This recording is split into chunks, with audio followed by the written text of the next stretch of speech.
of the National Science and Maths Competition. These and more coming up with me shortly. Please stay.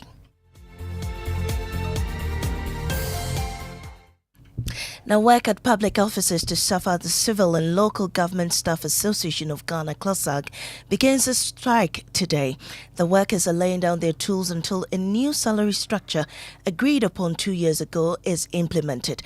But Executive Secretary for the National Labour Commission, Ofosua Samoa, has described the action as unfortunate. Prior to the strike, they gave us the notice of the strike. And having received the notice, we immediately acted upon it by intervening. So we wrote to the Office of the Senior Presidential Advisor, who is responsible for the negotiations that is going on between the CLOSAG and government. He has also responded to the letter, and the date has been fixed, which is tomorrow, for the hearing of the parties, that is CLOSAG and the Office of the Senior Minister before the Commission.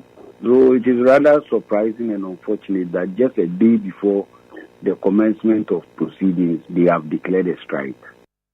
Well, Mr. Samoa stated that his expectation for today's meeting is to reach a consensus with CLOSAG to call off the strike. Well, my expectation is that tomorrow, after the Commission's hearing or meeting with the parties, they will call off the strike, and then the needful will be done. Mr. Ofosua Samoa is Executive Secretary of the NLC. Now to Parliament.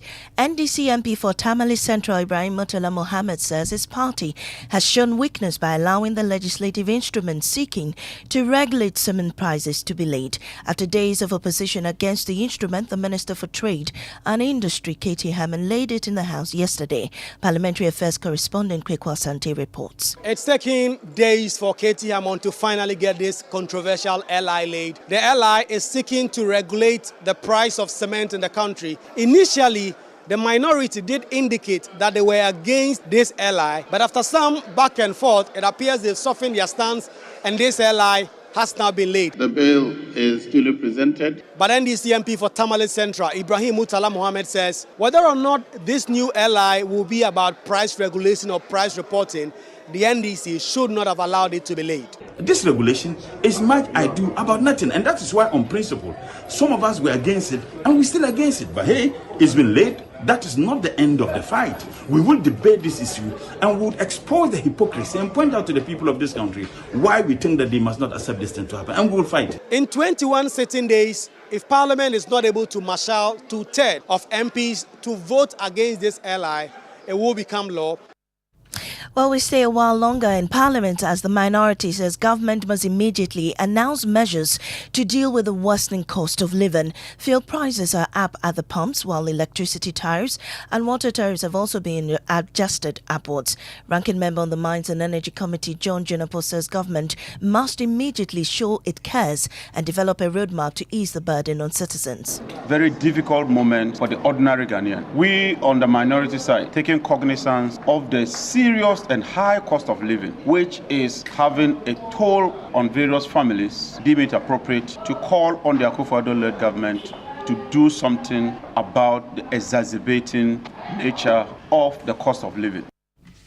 Now away from Parliament, the third accused person in the ongoing ambulance procurement trial, Richard Jekpa, has accused the trial judge of treating him like a convict even before the trial is brought to an end. In an exclusive interview with Joy News' legal affairs correspondent Latif Idris, after Tuesday's proceedings, Richard Jekpa says the scale of justice has been tilted against him by both the judiciary and the executive arm of government. The scale of justice has been tilted against me, and I had to fight for my liberty, fighting the executive arm of government and fighting the judiciary too on top. Do you see yourself being convicted, or you are going to walk a free man? That is solely in the bosom of Justice Efia Asare-Botwe. She has to decide. But what I can confidently say is that she has not been fair to me in court right from the beginning. She's been very hostile, trampled on my rights, treated me like a convict, and that is not fair. I should have been presumed innocent until proven guilty, and not guilty, and now I have to fight for my innocence. Meanwhile, the Attorney General's Department has welcomed the live streaming of the trial. The request for live broadcast was first made by the first accused person to the Chief Justice for the purposes of transparency. Deputy Attorney General and Minister of Justice Alfred Chianyebo described the live stream as a positive step. I think it's good because I think today not less than 500 people joined. That was the maximum number, and it's also a decision that was made by the Chief Justice, which the judge conveyed to us. There are a lot of people who want to have access to the proceedings, and I think moving forward, this particular case, people can have access to it and then look at it. Because after all, it's a public matter that we are holding these hearings in the public. Away to the Central Region now, Deputy General Secretary of the Opposition NDC, Mustapha Gbande, has questioned the party's Central Regional Executive's decision to suspend its Asin Central Parliamentary candidate, Noreen Shaibu Mijima, over an alleged moral misconduct. Mustapha Gbande insists the regional executives did not give Mr. Mijima a fair chance to defend himself. Yeah, so we had, when we heard of the decision of the region, we first of all wrote to the region and indicated to them that they didn't have the power to go into matters involving parliamentary candidates. So one, their suspension lacks jurisdiction.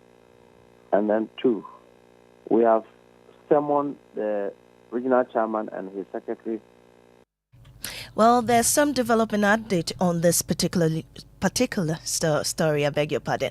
My colleague Maxwell Ogbewe joins me in studio with more. Maxwell, what is the latest? The Central Regional Chairman of the NDC has been suspended, and This is a letter from the General Secretary Fifi Kweti, and it says, I make reference to the meeting of the Financial Executive Committee held on Tuesday, 2nd July, at which we were given a hearing to explain the basis of the purported withdrawal of the NDC 2024 parliamentary candidate for Asin Central by a supposed Regional Functional Executive Committee of the Central Region. After a thorough examination of the facts and circumstances surrounding the matter, FEC established that 1, the purported withdrawal of the Asin Central parliamentary candidate is unlawful, and as neither you nor the supposed Regional Functional Executive Committee has the locus or power or authority to withdraw a 7 parliamentary candidate of the party from a national election. 2, the reasons which underpin the purported withdrawal of the Asin Central parliamentary candidate are totally false and without any basis whatsoever. So the Central Regional Chairman has been suspended. And there's the update. Thank you so much, Maxwell. Now, after many years of attempts, Sewanyako Senior High School in the Ashanti region is finally making their first appearance at the national stage of the National Science and Maths Competition. Emmanuel Bright-Kweko has more. We hail you. Go. Sewanyako. For you open your arms to a royal lady to Accra. We are moving to Accra. Yeah, the Frobas. Charlie, it's not easy. Everybody look down on us. Hey, they say one for me. And so I never say yeah. Tell them we are coming. And on this excitement note, we end the bulletin here on Joy 99.7 FM. There's more news on myjoyonline.com. Up next is business on the Super Morning Show. Jump on go. Google me. At what time when you come back, we are not hear the sound of your car? Why you buy new car? No, I not change my car. It be the same ride. It be the fuel way I change. Way one shouts it. Ever since I started using the all-new Excellium Premium Fuel, fortified with 3-in-1 action. Oh, Joe, now my car they run like electric car. No, it's so. This is the type of fuel where they want to. Because now engine they cost. Where they want for way if I buy it, go protect my engine. And with the small way I buy, I go drive, sir. Absolutely. It's like strapping a turbocharger to your engine and giving it a protector. And what they bust my mind, Seth, be the 3-in-1 action, no? Excellium, they prevent up to 99% of deposit. It be anti-wear, some be anti-corrosion. Won't pay when I open them. Hey, so where can I find this magical fuel? Just head over to any Total Energy service station and your car will thank you. Hey, then make a finish my gobe fast, then rush go Total Energies. My friend, but why your hand my gobe inside? I give you info. Make a fill the gobe too small. The go. Excellium is designed to protect your car engine, decrease fuel consumption, and lower CO2 emissions. Don't say fuel, say Excellium. Choose Excellium, choose quality. Elam's story began 24 years ago, and it's all led up to this moment. From the first day in senior high school, the laughs when his friend Skelo had 0 in an exam, and M.T. fan getting broke. Now narrowly passing Prof. Shiwele's exams. He remembers it all, especially that long advice from Papa about what will really be at stake if he doesn't pass his exams. All for this very moment. Elam Jakpata, first class honors. Everything to look forward to. And just like Elam's story, Absa Bank believes there's something special about your story. And we invite you to write it with us. Your story matters. Absa. Do you know what that is? It's the sound of me looking into my Nido 23 grams promo sachet for a code so I can win in the Nido Opatampamo promo. Become one of the 3 lucky winners of a fully paid family getaway in Nido's Opatampamo promo. Look inside your Nido 23 grams promo sachet for a code. Dial *380*11# and follow the prompts for a chance to win big. This advert is FDA approved. For Pepsodent, smiles are one of the most important things we have. The problem is, globally, 1 in 2 children suffer from cavities. Pepsodent, with maximum cavity protection, helps to prevent the formation of cavities. Pepsodent, because every smile matters. This advertisement has been vetted and approved by the FDA. Life in Denmark can be quite different for an African legend like Michael Essien. The weather, the food, the silence. But there is always a place you can call home. Home is where your heart is.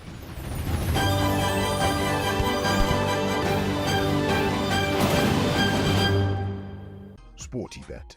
Play with champions. These LPG stations, do they even have permits to run? LPG stations are safer now than ever. We are duly licensed and fully regulated by the National Petroleum Authority, with full support from the Ghana Fire Service, Ghana Standards Authority, Factory Inspectorate, as well as the EPA. So why worry? Is it true that these LPG stations are really owned by Ghanaians? Oh yes. By refilling your gas cylinders with us, you're also supporting local businesses.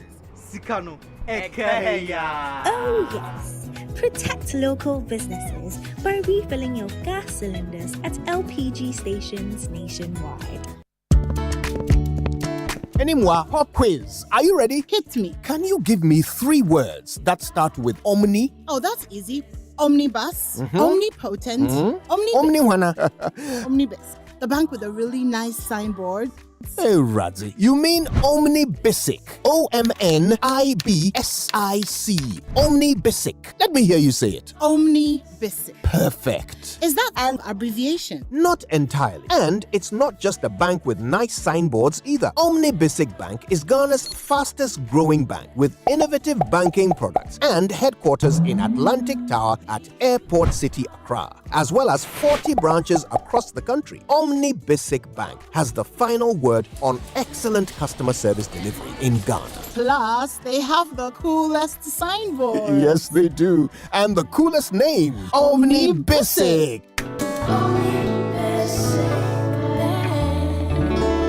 At your service. Charlie. Good morning. Good morning. Oh, good morning. How are you doing? I'm starting to wonder whether I'll ever, finish my project. Oh, that one. I'm just wondering now because whatever I budgeted to finish it, I have to go and find some 40% more money. Because prices keep going up. I mean, cement. Yes. And they won't tell us what is going into the price build-up. Mm-hmm. So in May, they increased by about, 10 cedis per bag. Now in July, they are increasing by 12 cedis per bag. So what has happened? What happened in May and what happened in July? I guess the cost of manufacturing going but up. Tell us about it. Tell us that, okay, so this is how much it used to cost us to do this and that. Now it's costing us that. Mm-hmm. Tell us. That's the only part of this thing I don't understand. The reluctance of the manufacturers to explain the ex-factory price build-up. Well, I guess you need the cement, so whether or not they explain, you have to buy it anyway. But this is what has caused government to now decide that law to regulate the price is the solution. But I'm concerned because of the precedent it sets. Yes. Okay, we want to have a free market. This doesn't really help for that to happen. And we also know that anything that requires government intervention can attract corruption. Yeah. It becomes yet another thing that we have to provide oversight for, and another cost and burden on the public purse. Exactly. So it's not the ideal situation.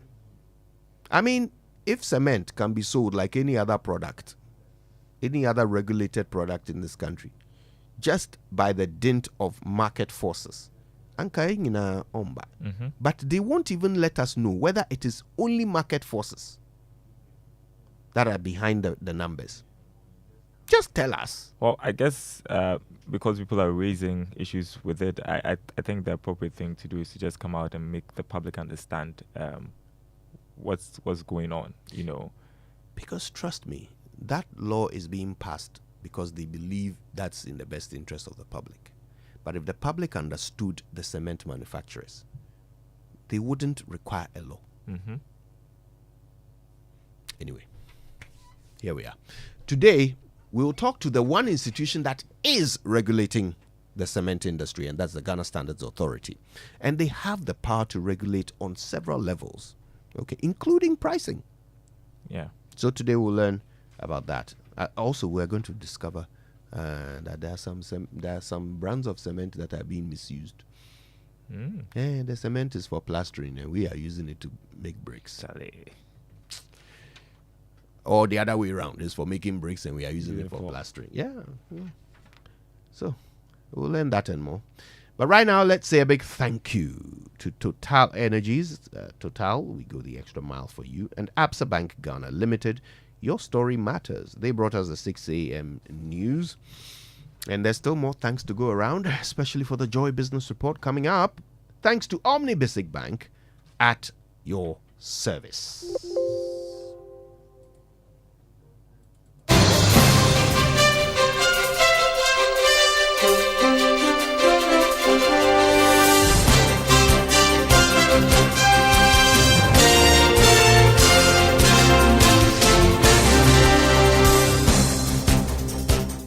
Hello, good morning. Welcome to the Joy Business Report. Coming up this morning, transport fares could be going up after another round of fuel price increases by oil marketing companies.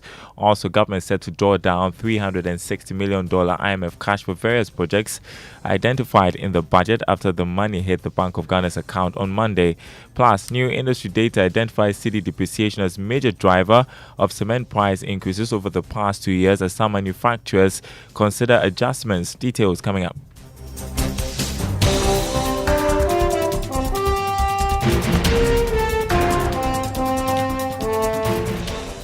My name is Darryl Kwao. Hello to you. Hello to our friends listening from Kofredi on KTU Radio.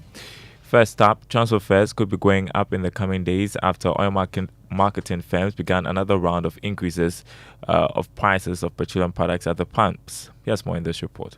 There is a convention in the industry that any time that fuel prices go by more than 5% in a quarter, that should trigger negotiations for fares to go up. Now, a careful analysis of the numbers have showed that over the past 3 months, price of petroleum products have indeed gone up by more than that margin. The development has been worsened by the fresh rounds of increases by some major oil marketing firms in the country this week. For some industry watchers, this might result in unionized transport operators pushing for an increase in fares. Based on the current rules that govern their operations, these operators cannot go ahead and adjust fares unless they secure government blessings. If the operators should have their way and the fares should go up, that may compound the current challenges facing most individuals when it comes to the cost of living and businesses that are also struggling to be in operations, looking at the current challenging environment. That was a Business Desk report. Meantime, the Chamber of Petroleum Consumers Ghana, COPEC, is upbeat the positive outlook of the cedi could help reduce prices before the end of this month. Executive Secretary Duncan Amwa tells Joy Business steps must be taken to stabilize the cedi to ensure this projection materializes. What we are quite confident of is that if indeed the city stabilizes with the inflow of this IMF 360 million USD into the economy, then possibility of petrol prices being stable for next window or probably going down as this immeasurable. But as it stands, you cannot even be sure, because we saw in February when the IMF money came, that was when the city decided to start, depreciating a few days after the money had come. So we'll just wait to see by the middle of the month to see how bad or good the city's run of form gets. Executive Secretary of COPEC Duncan Amwa. Government will from today start drawing down the 360 million IMF cash from the Bank of Ghana to finance some projects identified in the 2024 budget. This was after the funds reached the Bank of Ghana's account on Monday. Unlike other IMF program funds, this one can be used to finance budget projects rather than just for balance of payment support. Government will be making requests for some of these monies to help it to provide counterpart funding for some projects that have stalled over the years. But for the Bank of Ghana, it will go a long way to increase its reserves, which are currently more than $6 billion. The Bank of Ghana is taking the dollar and will give the city component when the request is made by the government. Some have also argued that it could help deal with the recent pressure on the city. And so this morning on the currency market, the dollar going for 15 cedis 44 pesos, the British pound 19 cedis 51 pesos, the euro going for 16 cedis 51 pesos. Chief Executive Officer of the Ghana Incentive-Based Risk Sharing System for Agricultural Lending, Kwesi Kobo, has predicted that food inflation could derail gains made to slow general inflation if care is not taken. He disclosed that there is still a high appetite for imported food among Ghanaian consumers due to inadequate local production. Mr. Kobo said the high amount of frozen chicken, for example, is alarming. Ghana, we consume the least, but we consume more imports. And in Ghana, we're talking about 83.09% of our imports of poultry, of our poultry consumption is imported. So when food inflation goes up, are we surprised? We shouldn't be surprised. And this is a story, and I'm using the poultry industry to illustrate why we're seeing food inflation surging over the last few years. Chief Executive Officer of GESEL, Kwesi Kobo. The recent economic crisis forced some businesses to fold up and invest monies in treasury bills and government bonds. That's according to President of the Ghana National Chamber of Commerce and Industry, Clement Amwa. He therefore says everything must be done to ensure we don't get into that era again. The taxes relatively very high, and you realize that it's difficult to break even. And members have been struggling to survive for so many years. And what I keep on telling them, look, there could be a better future. Let's see how we can sustain our business. And what I realized is that people who could not continue with that had to offload all their business, just lay workers off and put in whatever they have and invest in a T-bill just to make a return. Here is also a danger of DDEP. You don't know what will happen if you should go and buy bond. But I said, look, can you look at investing in land and other properties as well as a way of, keeping your wealth? You heard Clement Amwa, who is president of the Ghana National Chamber of Commerce and Industry. Now, new industry data show that the city's depreciation has been a major driver of cement price hikes over the past 2 years. Here's George Jaffe with more.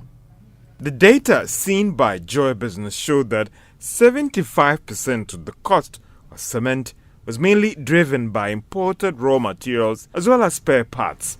And all these items are imported. So depending on how the Ghana city is performing against the dollar, the cost has to be taken up by someone, which often could be the consumer. The remaining cost component is labor, energy and inflation. There are also concerns about the tax component on imported clinker, which attracts 20 different taxes. Another set of data seen by Joy Business showed that there have been some sort of absorption of cost as prices could have gone higher than what we are witnessing now. For some, the data backs the point that if the Ghana city was even fairly stable this year, we wouldn't have witnessed these increases for 2024. Some of these cement manufacturers have told Joy Business that the very competitive nature of the industry may be enough to deal with any price concerns rather than any form of control from government. They've also told Joy Business that there might be another set of increases in prices to deal with the recent sharp depreciation of the Ghana cedi on their operations. Georgia, Phil, with that report, you're listening to the Joy Business Report. Now, Ghana has won the mandate to develop a consistent policy document for the governance of data among African countries. This will mean that Ghana has a responsibility of working on a new strategy to be used by stakeholders across the region. Executive Director of the Data Protection Commission, Patricia Opoku-Edusei, disclosed this to journalists after addressing a validation workshop on data strategy. The data we use must be of a certain format, certain categorization, must be standardized. There has to be a consistency of approach so that how Ghana is using it will be the same way Nigeria is using it, the same way Kenya is doing their data management, and so on and so forth. And so, be out of the AU data policy framework, Ghana won the flagship as the flagship nation to develop the blueprint for the data governance of the African continent. What that is we've documented the regional document that details how data should be governed and used in the region. And out of that, now African countries are customizing it for their national use. That was Executive Director of the Data Protection Commission, Patricia Opoku-Edusei. Star Assurance Limited has signed an MOU with Hope for Little Lives, a non-profit organization dedicated to providing pediatric surgeries to children in underserved communities in Ghana. As part of the agreement, Star Assurance has pledged a contribution of 5 cedis for every Star Motor third-party extra policy sold to support Hope for Little Lives. Speaking to Joy Business, Chief Executive Boatima Bafoewa said through this partnership, Star Assurance aims to enhance the health and well-being of vulnerable children. Star Assurance and Hope for Little Lives have entered into a partnership. Star Assurance, through our product, the Star Motor Third Party Extra, will be supporting the efforts of Hope for Little Lives and ensuring that there's a smile on the face of every child in underserved communities. Founder and Executive Director of Hope for Little Lives, Dr. Mamitechua Boche, expressed gratitude for Star Assurance's support. I'm so grateful to you, Star Assurance, to the CEO, Boatima, for supporting our initiative. I want to pledge and tell you that with God being on our side, we are going to go the extra mile. We are going to send hope to children in Ghana. We are going to put smiles to the faces of children in Ghana. Founder and Executive Director of Hope for Little Lives, Dr. Mamitechua Boche there. Now, it started as an idea for a competition, but now 3 young fabricators behind Jay's Design Innovations are poised to commercialize their product, an adjustable barbecue grill machine. It's one of the solutions the team has created to make the lives of users easier whilst promoting good health and wellness. Today, we bring you the concluding part of a feature on Jay's Design Innovations on the Joy Business Van. Joseph Boateng, Estella Gamadi, Grant Agbodazi. These are the 3 young fabricators behind Jay's Design Innovations. Growing up, they had different ambitions. Joseph was looking forward to a job in the security services. Grant wanted to work in the Navy. And well, Estella, she wanted to be a safety manager. But they all hit roadblocks. However, that opened opportunities for them to enroll in the Design Technology Institute, a hub for engineering and design practice located in Accra. The 3 young fabricators would meet at the institute, but it was a community innovation competition initiated by DTI that drew them closer. We were challenged to look within our society and then find a problem and solve. The team considered the fishing community of Jamestown and decided to create a barbecue grill machine to ease the stress faced by women fish smokers. Well, there's more if you tune in at 1 p.m. right after the Joy Business Report, 5 p.m. on Business Live on the Joy News channel. Don't miss it. Before we go look at the commodity market this morning, crude oil increased to $86 a barrel. Gold gained almost $4 to open trading at $2,333 an ounce. Cocoa trading at $7,788 a ton after increasing by $495. More news on our website, myjoyonline.com/business. My name is Darryl Kwao. Thanks for listening. Take care. It's pretty wet this morning. Raining all around. So yeah. I'm in this part of a car. I don't know Very about careful you. on the roads. Yes. Okay. Yeah. It's going to be all right. You seem a bit concerned. I'm stressed. You know, it's not just the cement. It's everything. Everything is expensive and unattainable. And now I don't even know. You know, in the past, not in the past, at all times, people tend to think that we have answers. So they ask us lots of questions and they ask us for advice on so many things. Yesterday, someone came up to me and said, Kojo, I want to buy dollars. What's the best place to get dollars, to get the best deal? And I found myself now trying to explain to this person who is acting rationally, trying to explain to him why he shouldn't buy dollars. And my own explanation didn't make sense to me.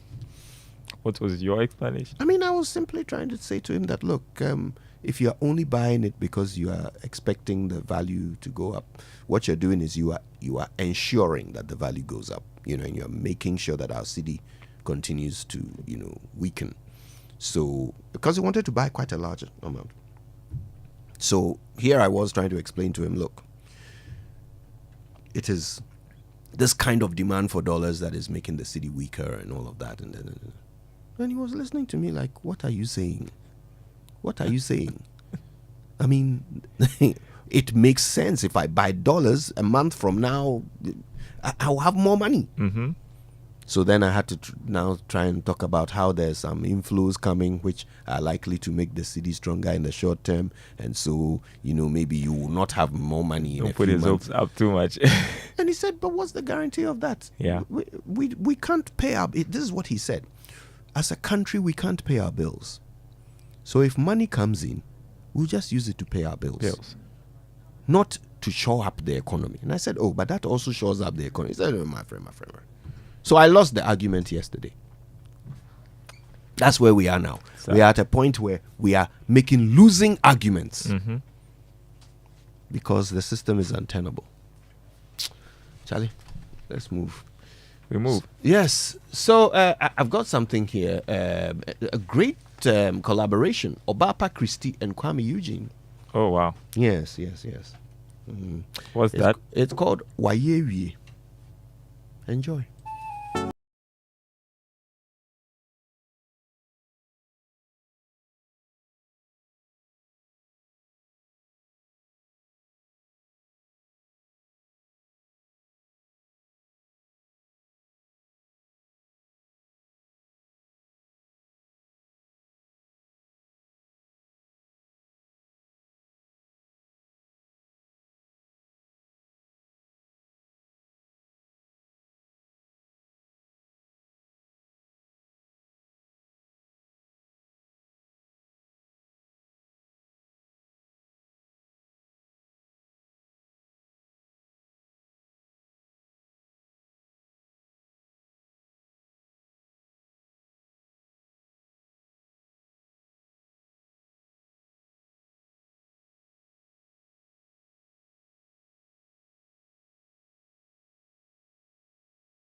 going? I'm all right.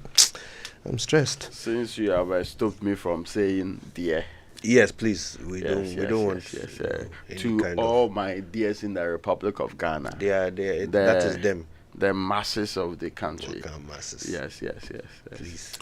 Let's get to our Drive Safe campaign. It's brought to us by Joy News and the Multimedia Group, supported by Toyota Superior Quality. Our tip says, focus on the task at hand. Mm-hmm.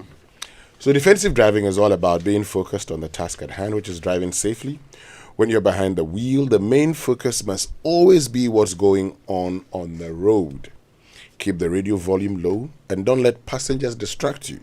Okay, those of you who've been looking and watching other things. A defensive driver is always assessing their surroundings for potential hazards and keeping their attention on weather and road conditions to monitor any changes. And talking about the weather, feels like I think it's a wet morning today. It was raining when I was coming to work, so please be careful on the road. We've told you this over and over again.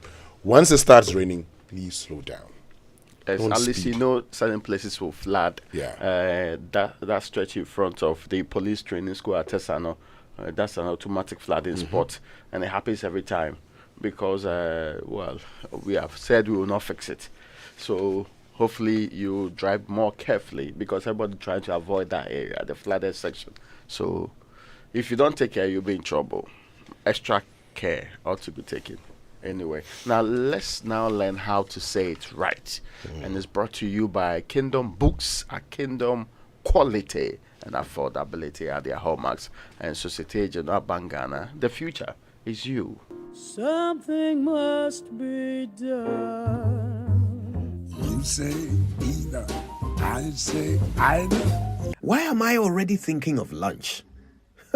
Clearly, my metabolism is taking a head start today. Oh, lest I forget, we warmly welcome Wache on the Super Morning Show, so tell your friends. And yes, I said lest I forget, not least I forget. Lest is an old English word which means to prevent or to avoid. He took an umbrella lest he be soaked in a sudden downpour. He kept all his receipts lest he be accused of embezzlement. It's lest, not least. Saying least I forget, or least he be soaked, or least he be accused, just doesn't make sense. Now, I hope you noted the way I follow the word lest with the present tense of the verb. Lest I forget, not lest I forgot. That's how you say it right.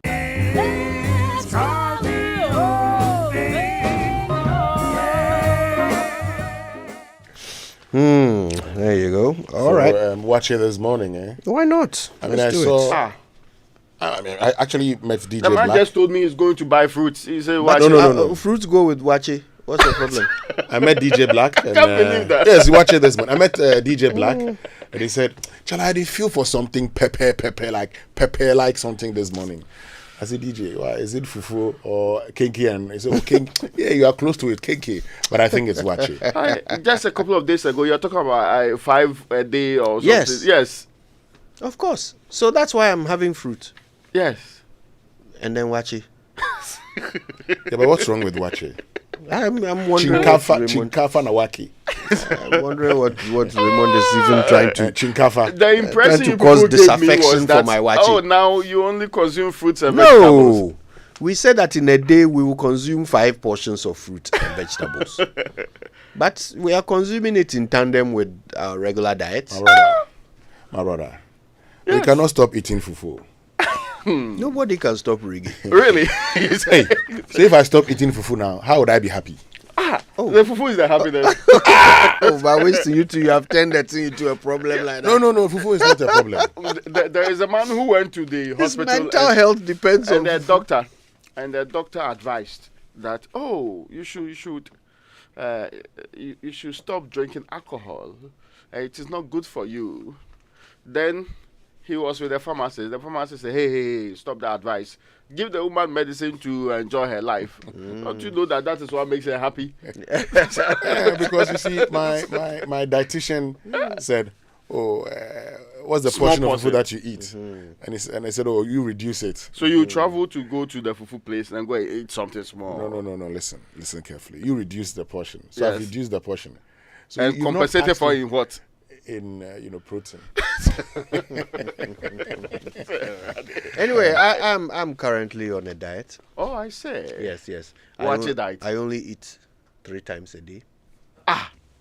Let's get into the newspaper Now, review. It's brought to you by Syntex Tanker, you're stronger, you're tough, and Access Bank, more than banking. It's a genuine struggle to keep up with what they call it, nutrition routines that will make you live healthy and not die early and not compound problems if you already have them or get new problems into your system. Yeah. But the best genuine struggle. The best thing is to be on 2 diets. So your first diet is no carbs, and then your second diet is all carbs. Is that the plan you have in mind? Yeah. Well, the Daily Guide is reporting this morning. NDC MPs boycott vetting. And this is a deputy minister going to Katie Amon's ministry, who the people say, no, the government is bloated, so don't add on another person. So do not sit in the vetting. But really, 6 months to an election and to the end of a government, you really need another trade and deputy trade and industry minister. Well, but that person needs a portfolio. Mindful of what? Oh, portfolio to do what? There's an election coming up. But no, this is about a ministerial position. No? Yes, I know. So why is it what are ministerial positions used for in this country? Is it for doing serving the people? Which one? Which serve the masses of this country? Which ministerial position are we referring to? Oh, this trade and industry. So they are not giving us rewards, eh? No. Because that's my They are not understanding. supposed to be giving us but rewards. it happens. What I see, this minister is supposed to assist Katie Hammond. Yes, and it appears Katie Hammond is doing a good job now. We already have, I think, 2 deputy ministers there. Oh, is it not one? I know of Dokuya. In the past, we had 3 deputy ministers for trade and industry. And I know of Dokuya. I think there may be another one. Why do we need another minister? It's not that we need the minister. It's that the guy needs the ministry. Whoever they are nominated needs the ministry. So, yes, his name is Kofi Ahenkramafo. He's the one that they say, no, please stay away. That nothing will change if you don't go there. And that the things that will happen in the ministry, they will happen without you. And in any case, the ministry has been operating very fine without you. You don't hold the magic wand to turn around the fortunes of this country within the next 6 months. So they say they will not attend the vetting. And that's on the front page. But still staying in Parliament, there is a fight over the Katie Hammond bill. And the Katie Hammond bill, as you may well know, has to do with the regulation of prices when it comes to cement in the Republic of Ghana.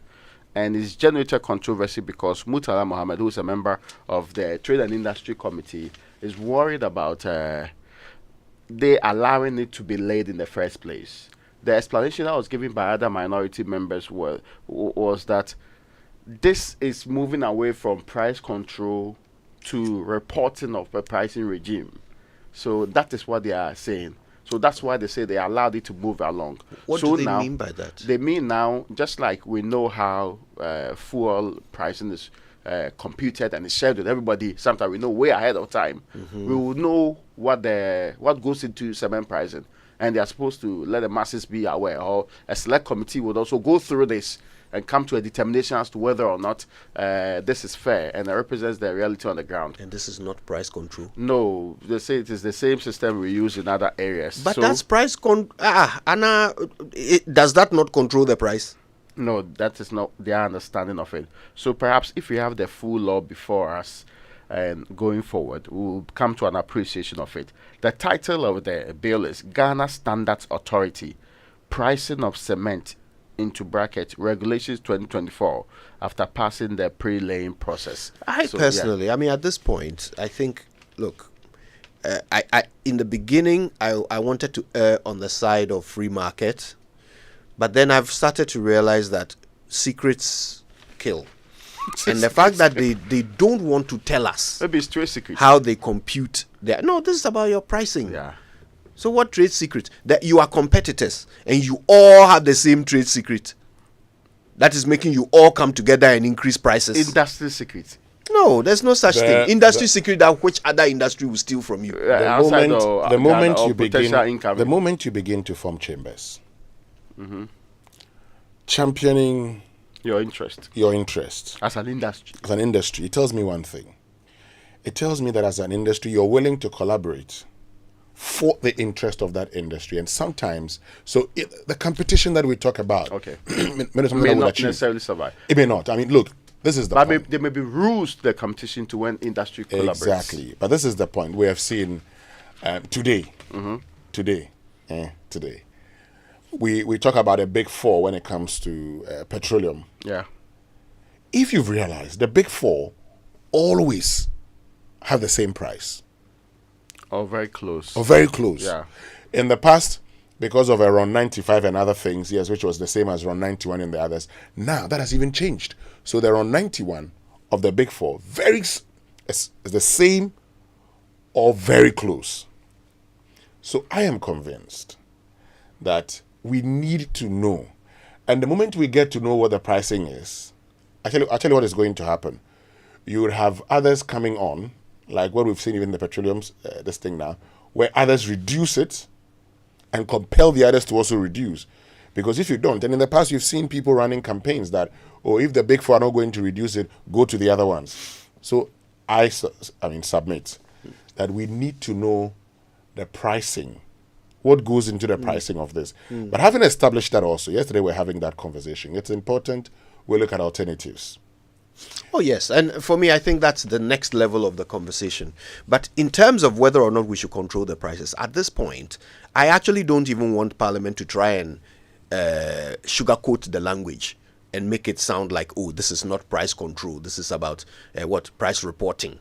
No. Let's be clear that we want to do this so that the price is controlled. Look, in this country, sometimes people who sell to us are very wicked. They prey on our dependence on whatever product they are selling. And so they sell it to us at whatever price they like. It's not just cement. It's almost everything. Go to the market today. They will increase prices and tell you, you go and buy plantain, and they'll tell you dollar cost. So the price of plantain has also gone up. What role does dollar play in Kofi Brookman? But that's how we are, right? We want profit. We want to make all our money today. Someone builds a house. He wants you to come and pay him 2 years rent so that he can clear the cost of his building the house today.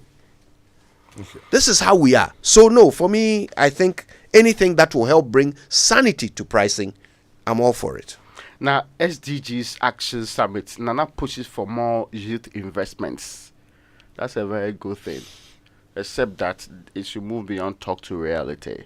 Anyway, EC reopens transfer of votes, and the biggest story here, 2.37 million euro ambulances not fit for purpose.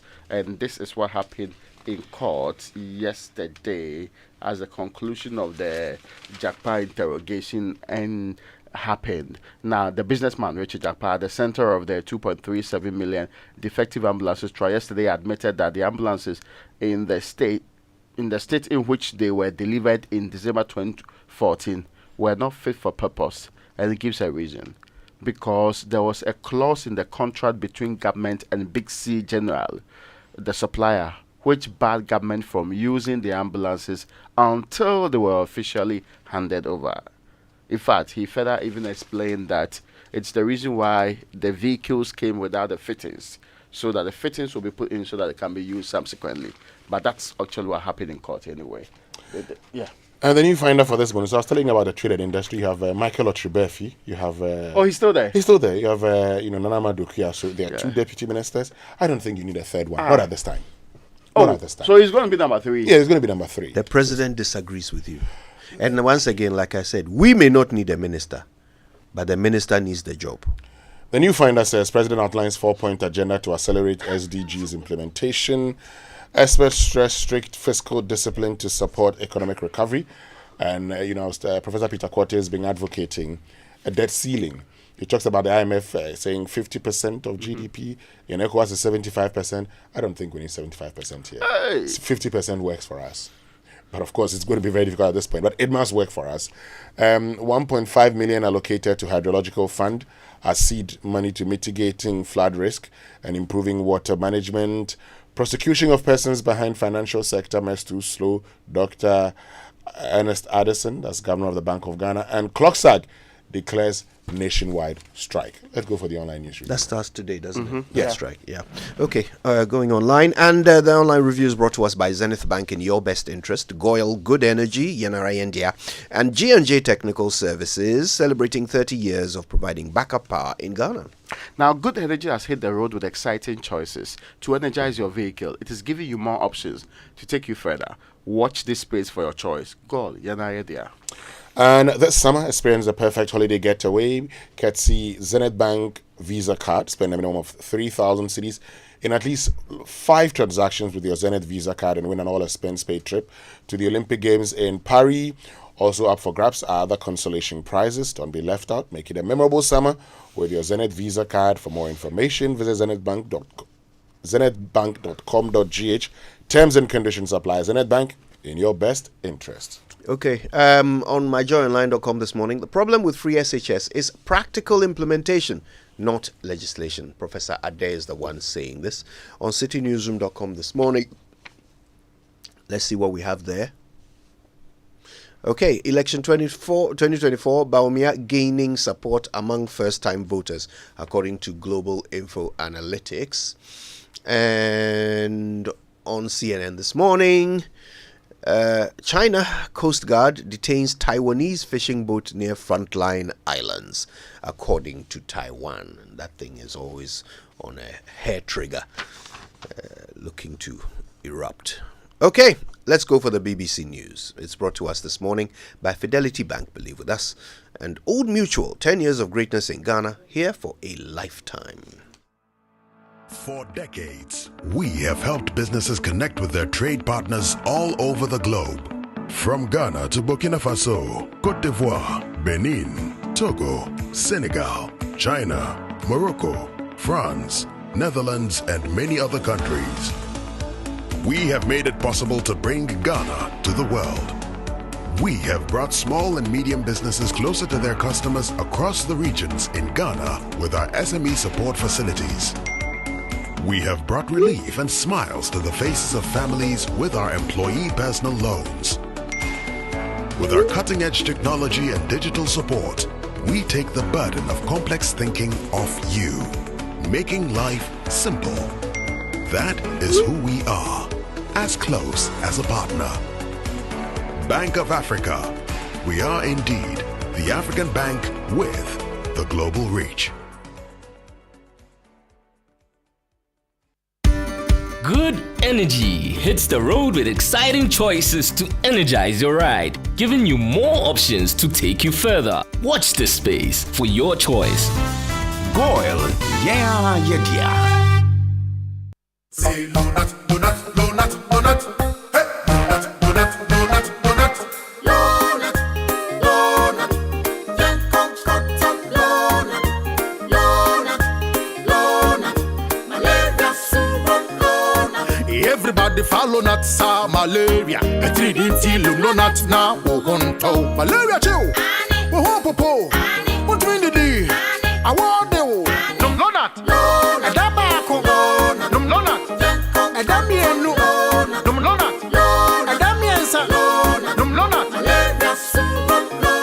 No. Lonat scatter malaria.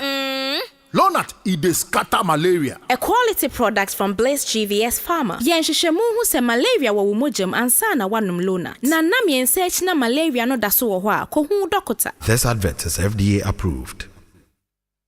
Join us this summer for the prestigious International Conference on Property Investment and Profit Making, the ultimate guide to financial freedom. Delve into the theme, how to earn and maximize passive income through commercial property investment in the United States. Mark your calendar for 29th and 30th October 2024 at Trump Towers International Hotels, Chicago, USA. Register now to secure your spot. Early bird registration ends 15 July and standard registration closes on July 30th, 2024. Registration starts from $500 to $1,550, which allows you 2 nights stay at Trump Towers Hotel Chicago, lunch buffet, welcome cocktail, conference ticket, and many more. For those in need of visa support to attend, visit our conference website on conference.chicagowestluxuryhomes.com and register to get an invitation, or call us on 0536 502295 for further information. Dear business owner, congrats on not giving up on your business. You deserve a medal, and your business deserves to be taken to the next level. In fact, it's about time you run a Zenith Bank SME account so you and your business can enjoy the perks of the Zenith SME Business Card. Oga and Oga Madam status. The Zenith SME Business Card is a Visa debit card for making secure payments for goods and services. Enjoy great benefits such as free customized digital SME training, free marketing toolkits, access to Visa practical skills training, and more. Unlock the potential of your business today. Visit any Zenith Bank branch nationwide and sign up for the Zenith SME Business Card, the ultimate payment solution for SMEs. For more information, visit www.zenithbank.com.gh or call 0302 680-884 or 0307-086-370. Zenith Bank, in your best interests. This is the BBC World Service, where Chasing Mountains continues. The stakes, the story, the challenge of 5 mountaineers aiming to become the first woman in history to climb the world's 14 highest peaks. Did you feel the media was sort of pushing you into racing? Yes, I think yes. Chasing Mountains, today at 17:30 GMT.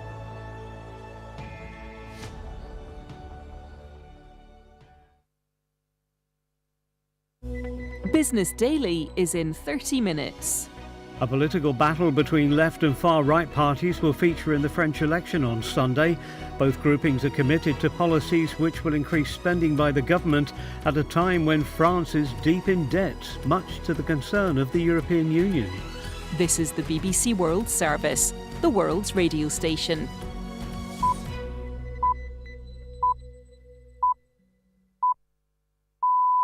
Coming up after the news from the BBC World Service, it's Hard Talk with me, Stephen Sacker. Israel's military assault on Gaza has lasted almost 9 months, and there seems little prospect of it ending any time soon. International diplomats are pushing a phased ceasefire formula, but the Israeli government and Hamas have staked out positions which remain unbridgeable. For the population of Gaza, for the Israeli hostages still in captivity, it means no relief from their prolonged trauma.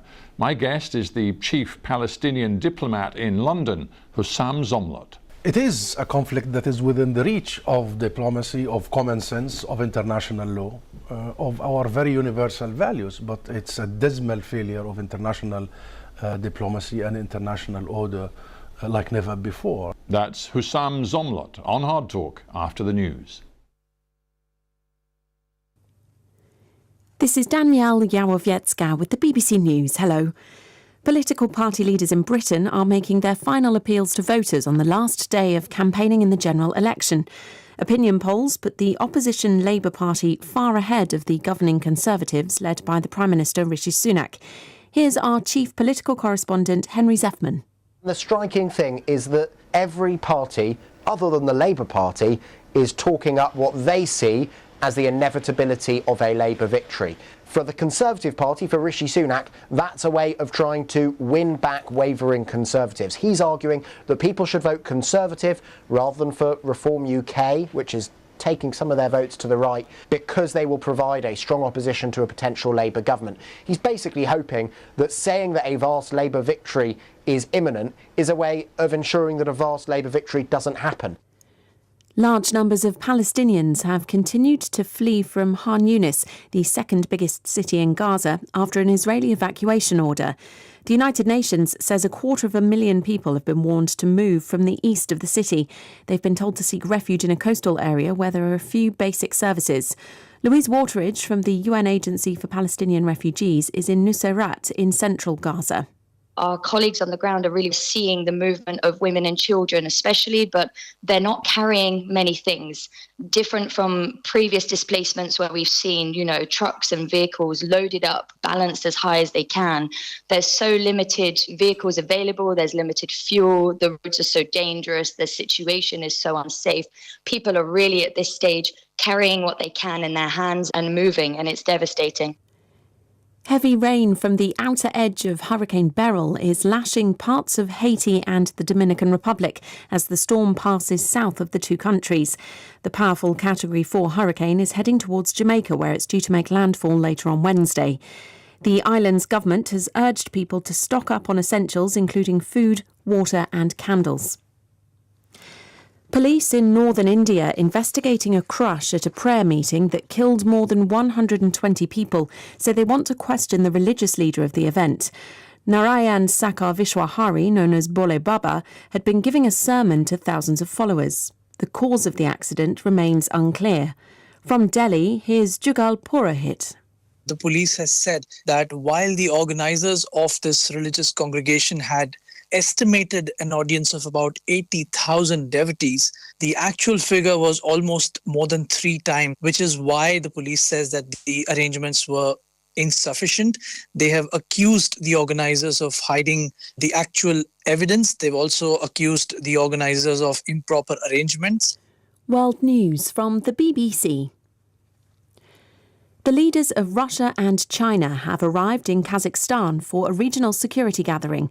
President Xi Jinping and Vladimir Putin are in the Kazakh capital Astana for a 2-day meeting of the Shanghai Cooperation Organization. The annual event has become a more significant forum for China and Russia to shape regional developments since Moscow's invasion of Ukraine. India, Pakistan, Iran and other Central Asian countries are also members of the group. Belarus is due to join as a full member in Astana. Sierra Leone's President Julius Maada Bio has signed a new law banning child marriage. He heralded the move as an accomplishment that would define his administration.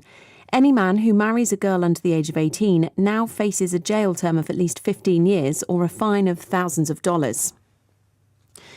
Australian police are searching for a missing child who was reportedly attacked by a crocodile in a remote part of the Northern Territory.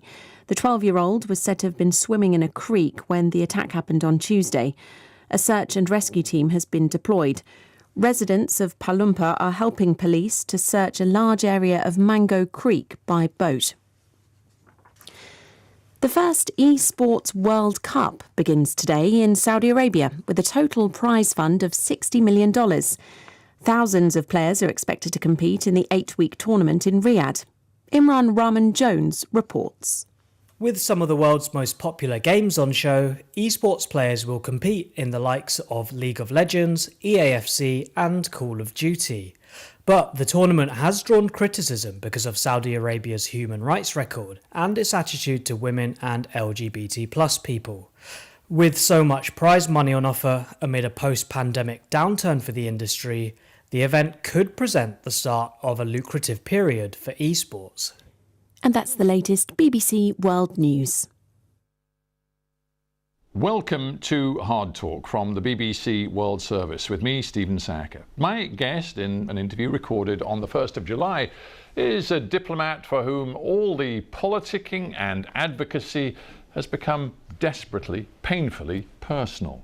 Hussam Zomlot is a Palestinian...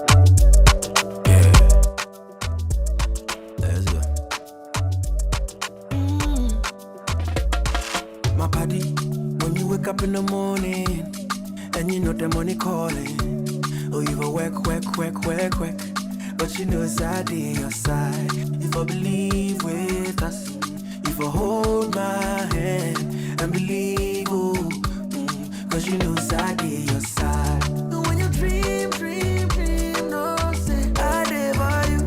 And when you hustle every day, many wanna go. Anything you do, I live for you. Many want. If I believe I live your side, fidelity. If I believe with us, fidelity. If I know I live your side, fidelity.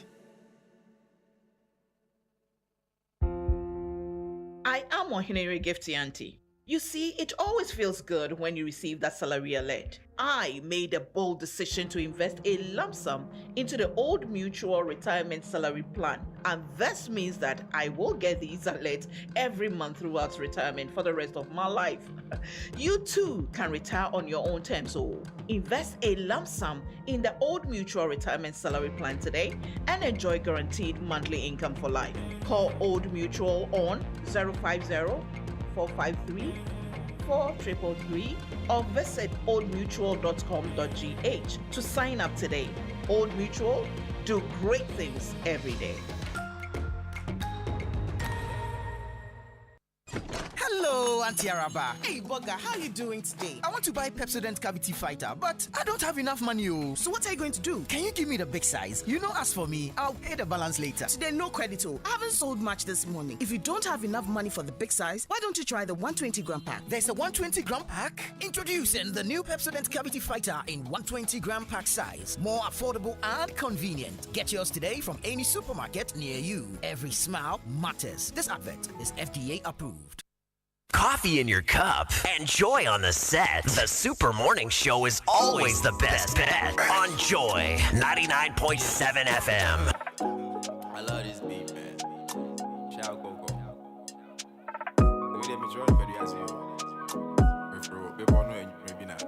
Just the way the lights take listen. And I'll see, come and say, hey, send your tape, yeah, I'ma live my life.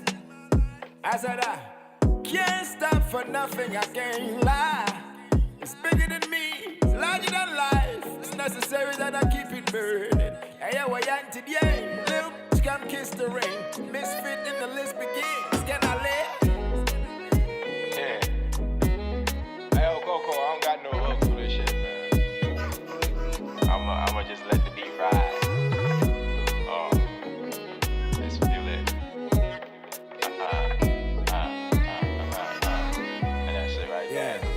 I'm in my own lane, so natural say no signs. I should need no applause for this, and the attention I don't like. You see, I'm just a simple man who fits the plan. I'm just saying, give a fuck if they love me or hate me. Still represent proudly and greatly. To be a God in the midst of man. I mean, if I can I live? Can I live?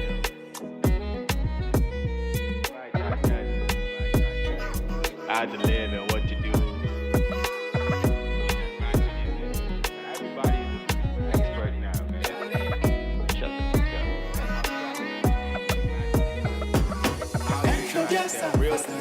Imagine that. There's no fear crying your mind when the men pizza and keep up and so that is the general vibe, so many eyes and cry baby. When I am mentioned and always baby, so that is the general.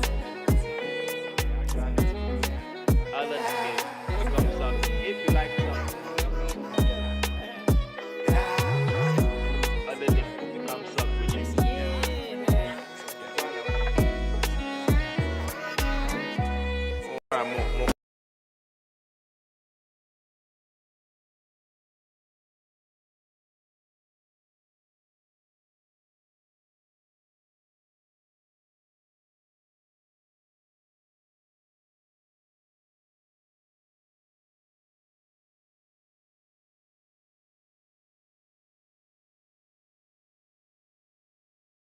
I live. Yeah. The music makes me hungry for some reason. I'm not sure why. Are you sure it's the music or you're hungry already? I don't know. I mean, you know, he samples a little bit of Najman in there with Kwame Ahin. Yes, Kwame Ahin to me. Yeah, 1 plate or 2 plates. But yes, that song makes me hungry. Argue with your radio. Anyway, right here on the Super Morning Show on Joy 99.7 FM, what matters to you matters to us, and we are absolutely concerned about cement. I mean, it's just one of those things that is a big indicator of how well or how badly the market is faring, okay? How affordable life is. When that one nest egg, that one thing that you want to build, your home that you want to build, suddenly the cost of it goes up by some 35%. Meaning that, well, first of all, you can't finish it when you thought you could. So you're going to have to keep paying a rent for a bit longer. But also, it means that your security, the security of your family, all of that is put in abeyance just because you can't afford to complete the project. There is a problem in this republic. On one hand, we can't provide housing for our people. The evidence has been from the Senate Affordable Housing Program, which I'm told that some of them have been completed. I don't know what the status of the rest is supposed to be. True to the most recent biggest problem we have on our hands, Saglemi, which we say we have 10 people who are looking at or 10 institutions that are currently looking at whether or not they are considering or will work on it subsequently. When government says they are providing affordable housing, it takes them forever to do so. So the responsibility is on you and I to find our own ways.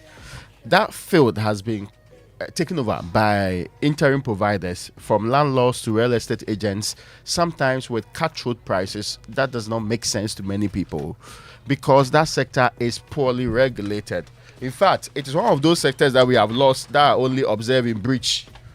Yes. And we are fine with it. Nobody, I don't know any Ghanaian who has been prosecuted for charging more rent than he's supposed to do. Or charging even in dollars anyway. Because they advertise that easily. Yeah. Not even the building, they do that. I mean, sometimes they have billboards. They have put everything big time on it. Nobody's complaining because we have come to agree that government cannot deal with the problem. It was almost 2008 is like how many years? Almost 12 or 15 years ago that we gave ourselves the indication that we had a 3 million, or yes, more than 3 million housing deficit. Now, I'm sure the numbers are basically doubled or gone beyond that. But affordable housing has become a mirage. It is not reasonable. In fact, the things they quote as affordable, unless you are in the small rich group in this republic, you can't pay for it. 4 years ago, a woman sat in this studio and said, if you qualify for mortgage, you have to be paid at least 4,000. When it was pretty clear to everybody that we had 70% of our workers who were paid 3,000 or below, so they did not qualify for mortgage. That means everybody would have to find a means of getting the land somewhere remote, first and foremost. Now, the remote areas, they have also changed names and changed the amount you should pay for the land. So, merely because they wanted to add East Legon to their title or Hills to their title, automatically they become an expensive place and also charging in dollars, over $150,000.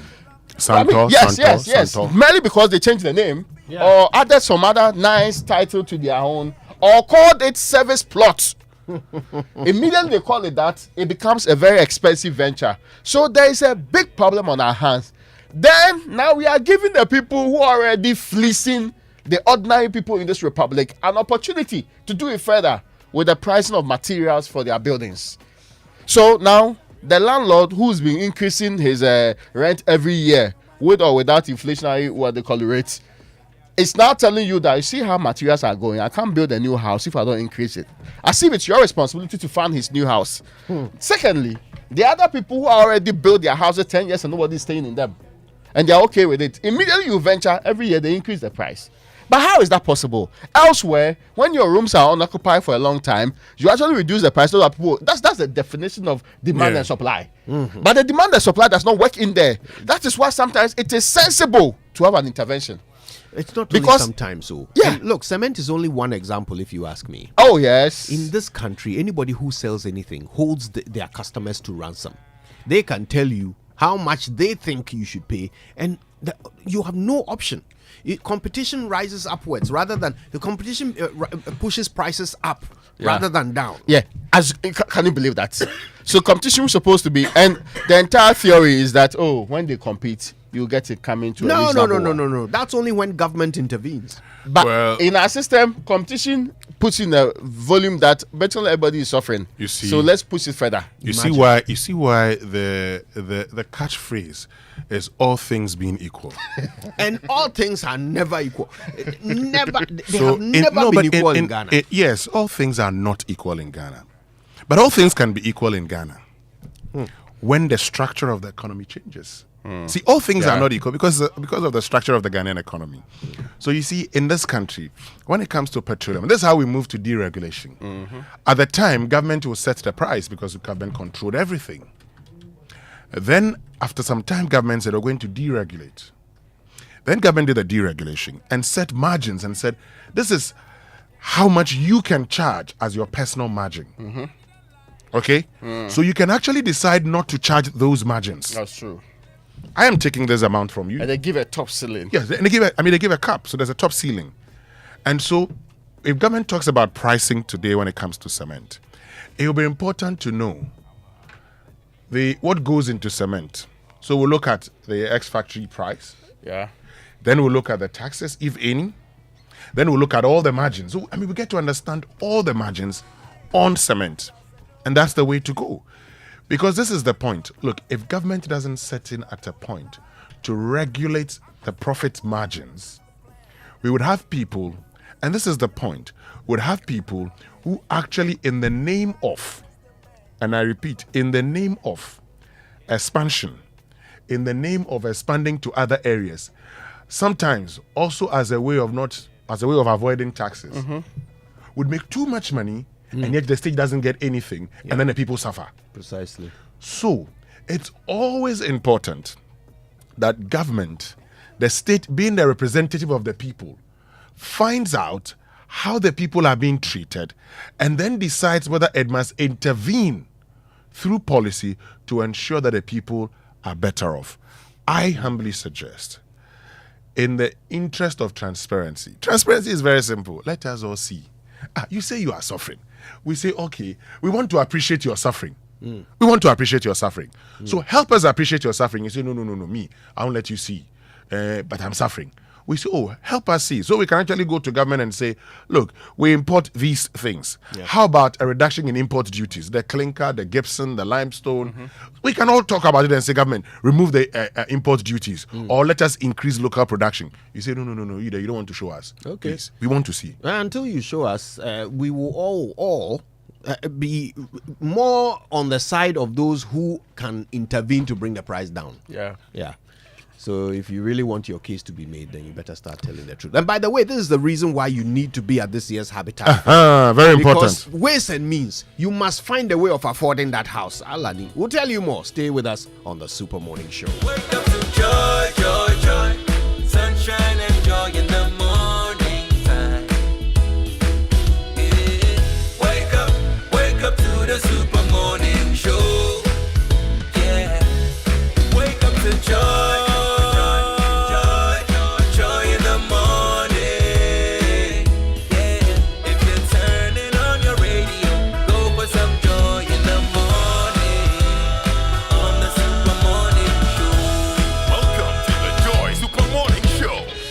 It's time to join Chicago West Luxury Homes this summer for the prestigious International Conference on Property Investment and Profit Making, the ultimate guide to financial freedom. Delve into the theme, how to earn and maximize passive income through commercial property investment in the United States. Mark your calendars for the 29th and the 30th of October 2024 at Trump Towers International Hotels in Chicago, USA. Register now to secure your spot. Early bird registration ends on the 15th of July and standard registration closes on the 30th of July 2024. Registration starts from $155 to $1,550, which allows you 2-night stay at Trump Towers Hotel, Chicago lunch buffet, welcome cocktail, conference tickets, and so much more. Speakers include Roman Bassi from the USA, Bob Marsh, also from the USA, Jared James, and many more. Now, if you want visa support and further information, go to the conference website, which is conference.chicagowestluxuryhomes.com, and register to get an invitation. Or call them on 0536 502 295 for further information. And you have a game-changing, innovative business idea or project that can impact society? This is your moment. Total Energies presents the 4th edition of the Startup of the Year Challenge. This year, we're looking for 3 winners: the best entrepreneur, also known as the InnovUp winner, the best project or innovative business idea exemplifying recycling and minimizing waste, the Cycle Up winner, and the best project promoting or relating to sustainable and affordable energies, the Power Up winner. And that's not all. For additional projects in the Power Up category will be selected by an international jury. Don't wait any longer. Apply now at startupper.totalenergies.com for your chance to win financial support, professional mentorship, and a spotlight for your project. Terms and conditions apply. #TotalEnergies. So, Kojo, where are you headed this morning? Are you going shopping at the mall, buying fuel for your car? Are you enjoying your favorite meal? That's what you're right. At a restaurant, or getting home essentials at your favorite shop? Or you're shopping online for the things you need? Wherever you go, whatever you're doing, do it with SG Visa Card. The SG Visa Card is your best option to make payments for goods and services online or anywhere with a point of sale machine. Enjoy a world of amazing opportunities available with the SG Visa Card. Go about your business anywhere in Ghana with the comfort and security of your money available to you always. Make your life easy and use your SG Ghana Visa Card today. To find out more, just call 0302 214 314. SG Ghana. The future is you. Just imagine buying and selling across Africa from the comfort of your home or your office without changing your currency. Imagine just doing this with your own mobile wallet. Well, this is possible with interoperability of payments. The Africa Prosperity Network is hosting the continent-wide Mobile Interoperability Symposium on the 5th of July at Labadi Beach Hotel here in Accra under the theme Scaling Up Interoperability Using Mobile Money to Buy and Sell Across Africa. This groundbreaking event brings together leaders and policymakers to integrate mobile payment systems and remove barriers to cross-border trade. It supports the Africa Continental Free Trade Agreement Digital Trade Protocol Initiative, highlighting the importance of interoperability in the African Union's Agenda 2063. Advancing interoperable mobile money platforms will unlock new opportunities, drive economic growth, and empower small businesses like never before. Be part of building an interconnected, prosperous African economy. Register now at register.africaprosperitynetwork.com. If you want to know more, call 053-609-8325 or 0302-737-879, or just leave a message at protocol@africaprosperity.network. The future of borderless mobile commerce starts here. And Toyota Ghana extends a heartfelt thank you to everyone who attended our service clinic on Saturday, 29th June. We're pleased to have engaged and served our cherished customers who took advantage of our free comprehensive diagnosis, headlamp cleaning, body waxing, and discounted part sales. Toyota Ghana reminds you that the care for your vehicle doesn't stop here. If you need any further service or support, don't hesitate to reach out to us at the Legon branch, where our team of dedicated technicians and engineers are always ready to assist you with all your servicing needs. Drive safe this rainy season and always keep your vehicle in top shape with genuine spare parts and genuine care from Toyota. For more information or to book a service, visit us at toyotaghana.com or call or WhatsApp 0257 955 447. Toyota, superior quality. Now, Access Bank has brought banking closer to you with our agency banking services called Access Closer. Yes, we have brought banking right to your neighborhood. Look out for an Access Closer agent in that neighborhood store, mobile money outlet, supermarket, barbering shop, or pharmacy near you. So go on and deposit or withdraw cash, pay bills, buy insurance, transfer cash to other banks, link account to mobile money wallet, and much more with Access Closer right in your neighborhood. That's not all. You can also be the bank in your neighborhood, become an Access Closer agent, and earn over 10,000 Ghana cedi monthly. What are you waiting for? Call 0302 742 696 to register as an agent today. You can also visit the website ghana.accessbankplc.com or social media for more details. We are closer than you think. Access Bank, more than banking. All right, don't forget to go to kingdomstoreonline.com for the very best stationery, quality office essentials, equipment, and furniture at affordable prices that you can pay via Momo across all networks. Now, don't forget, they will deliver to your home or office in very good time. Free delivery if you live in Accra or Tema. And, of course, terms and conditions apply.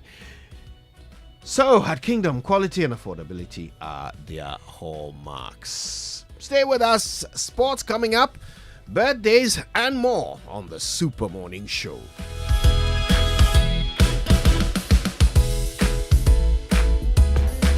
When you want to eat, just Momo it. Tired of the long queues in the supermarket? Pay with Momo. When you really want that beautiful new blouse, just Momo it. When you want to get a trim and get fresh to impress you know who, just Momo it. When you need to pay your utility bills and domestic staff, Shani Momo.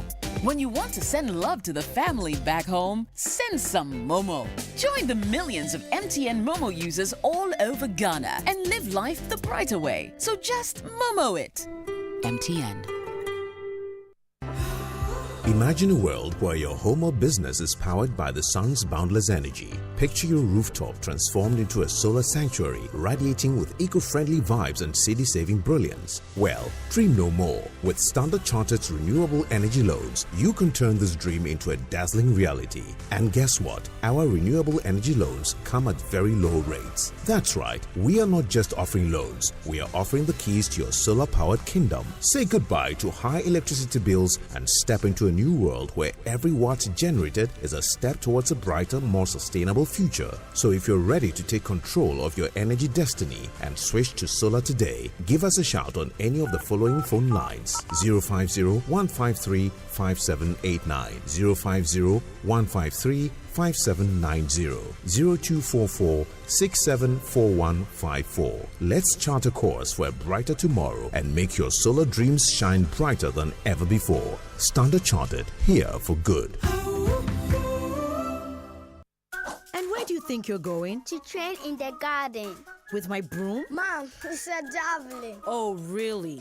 And that plate? That's not a plate, it's a discus, Mom. We are training to become winners. Well, you know you need lots of energy to become winners. So you both better start your day with Twisco before you go anywhere. Besides its great chocolatey taste, Twisco is enriched with Enerfort, a blend of energy-boosting vitamins and minerals for little winners. Thanks, Mom. Got to keep my little winners in shape. Twisco, power your dreams. This advert is FDA approved. What is football? I elevated Inter to the pinnacle of European football by winning the treble. I beat the unbeatable Barcelona with Real Madrid, breaking all records on the way. I feel the hearts of the Romans with joy after winning their first European title. I am relentless. I am ambition. I am a winner. I am Jose Mourinho. I am football.com. Place your bets now.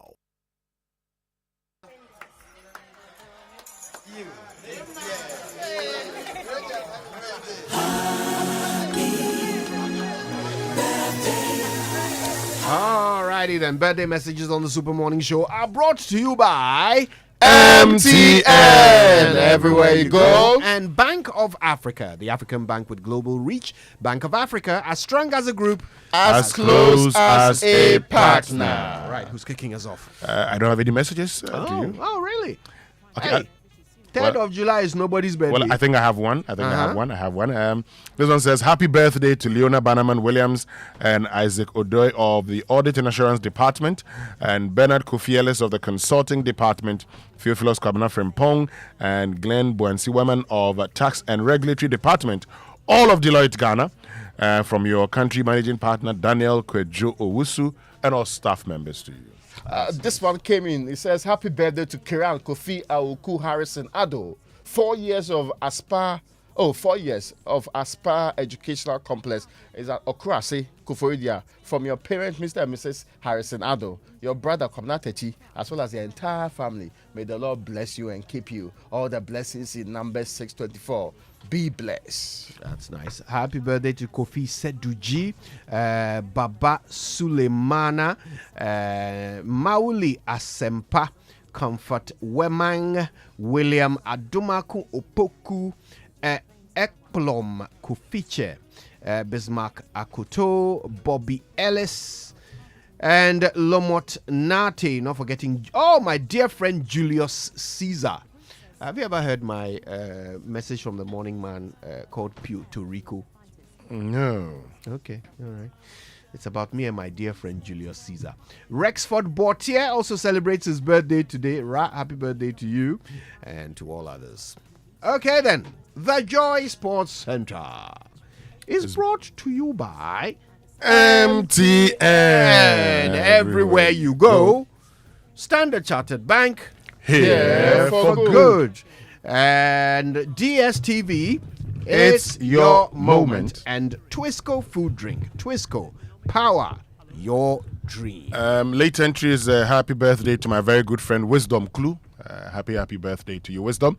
But hello, Ghana, there's an exciting new chocolate beverage out there on the market from the producers of Cowbell. Permit me to introduce to you Twisco, a chocolate food drink with a blend of premium cocoa powder enriched with Enerfert as a combination of energy-boosting minerals and vitamins, including vitamins B, C, D, iron, and many more.